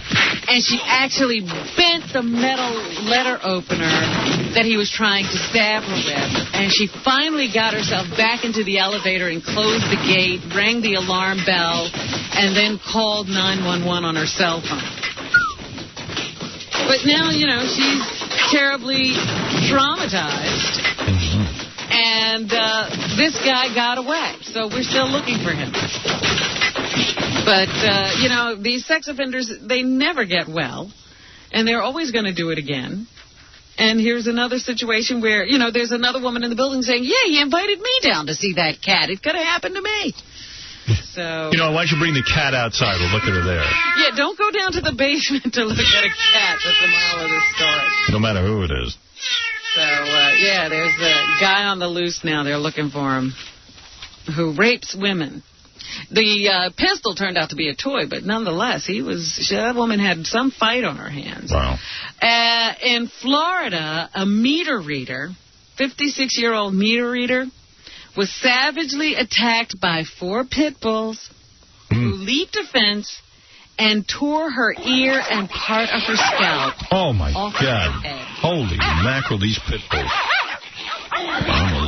She had to be airlifted to the hospital after she actually got the dogs off of her and ran back into her little truck and, I guess, rolled down a brief ways from wherever the attack occurred and got out of the car screaming and was found by this guy. And he happened to have some medical background and was trying to help clean her up, got her sitting down, and he wiped away the blood. But he says, her ear, what was left of her ear was hanging in what was left of her hair, and there was like a 6-inch piece of her scalp missing completely.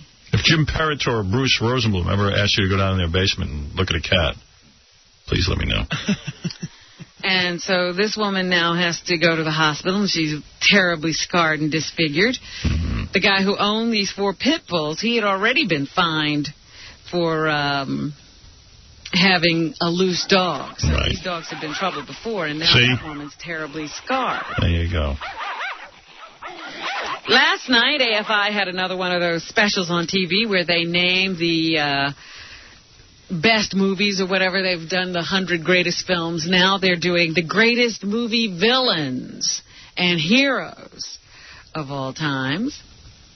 And so the greatest villain of all times was Hannibal Lecter. Really? From Silence of the Lambs. And the greatest hero in movies was Atticus Finch in To Kill a Mockingbird. Never saw it. Arnold Schwarzenegger made both lists for Terminator, because in one film he was a villain. And the other one he was a good guy. He was a hero. So he made both lists, and I don't know if I agree with all this. Harrison Ford seemed like a good pick. He also made the list as Indiana Jones. James Bond was on the list. Humphrey Bogart's Rick Blaine in Casablanca. Gary Cooper. Who cares? As Will Kane in High Noon. And then the baddies were Norman Bates in Psycho, Darth Vader in Star Wars. This is so gay. The Wicked Witch from The Wizard of Oz. So ridiculous. Cares. Something to talk about during the summer.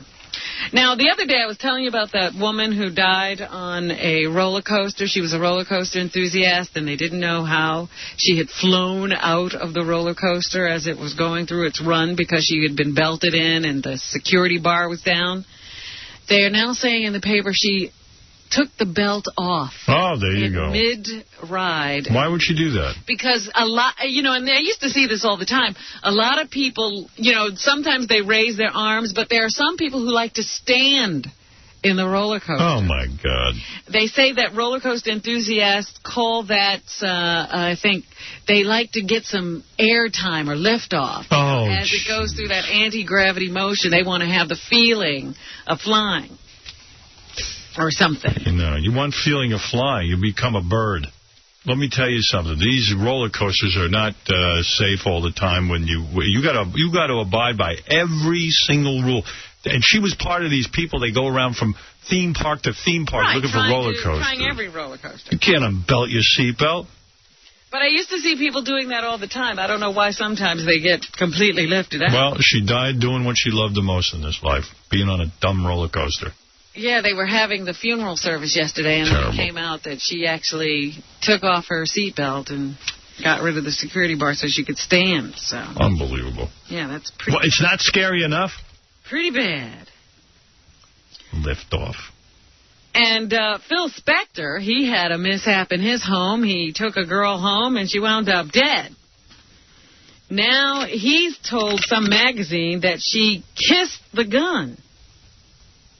He has broken his silence about the shooting of the B-movie actress at his mansion, describing how she drunkenly kissed the gun and killed herself. I believe it, because if you have a choice of kissing Phil Spector or a gun, I'd kiss a gun.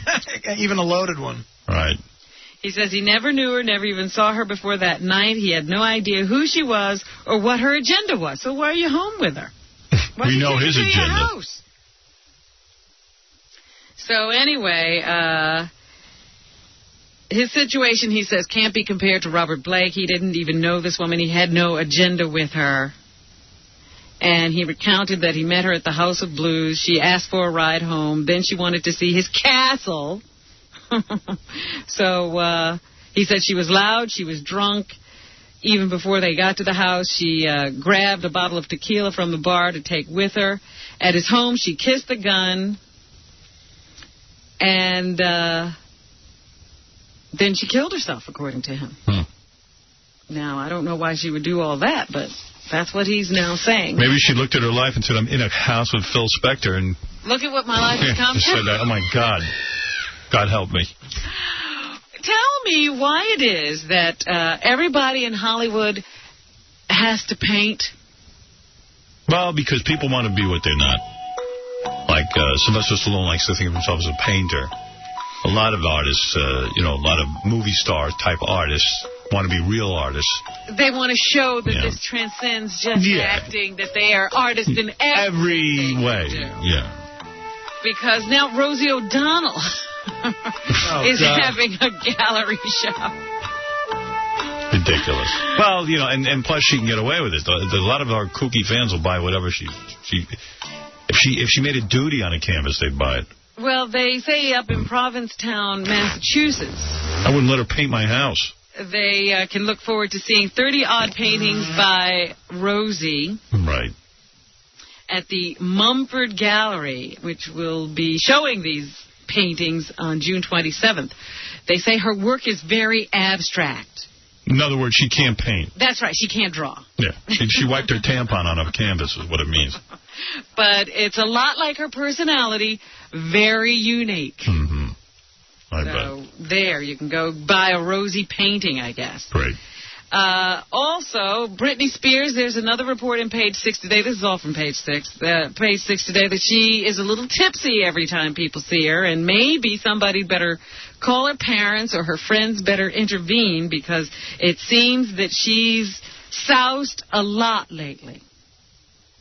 So that's what they say. They're actually saying maybe somebody ought to talk to Britney. She's out of control. Sounds hot to me. I'll tell you what. Keep it up. Yeah, that sounds hot. I mean, now that sounds hot. Hey, now. I know a guy who knows her, says she smells like grape jelly. You are ear delicious. Really? Even after a night of drinking? Hey, I got to just mention before, because I know we're going to run out of time. We're almost there. But Artie was tipsy after the pizza eating. I got scared. Dizzy.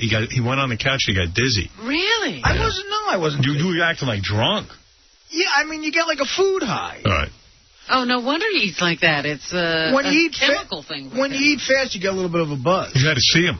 He actually had to go sit down on the couch because he was... I said, can I get you? He said, the only thing that'll help. I said, do you want me to get the EMS guy? He goes, no, get me a Coke. I need to drink a Coke. I'm on my second Coke, and I'm doing fine. Yeah. I shouldn't have had the Milano cookie. That was the problem. What tipped you over? Yeah. But I'm okay, thanks. He was swooning.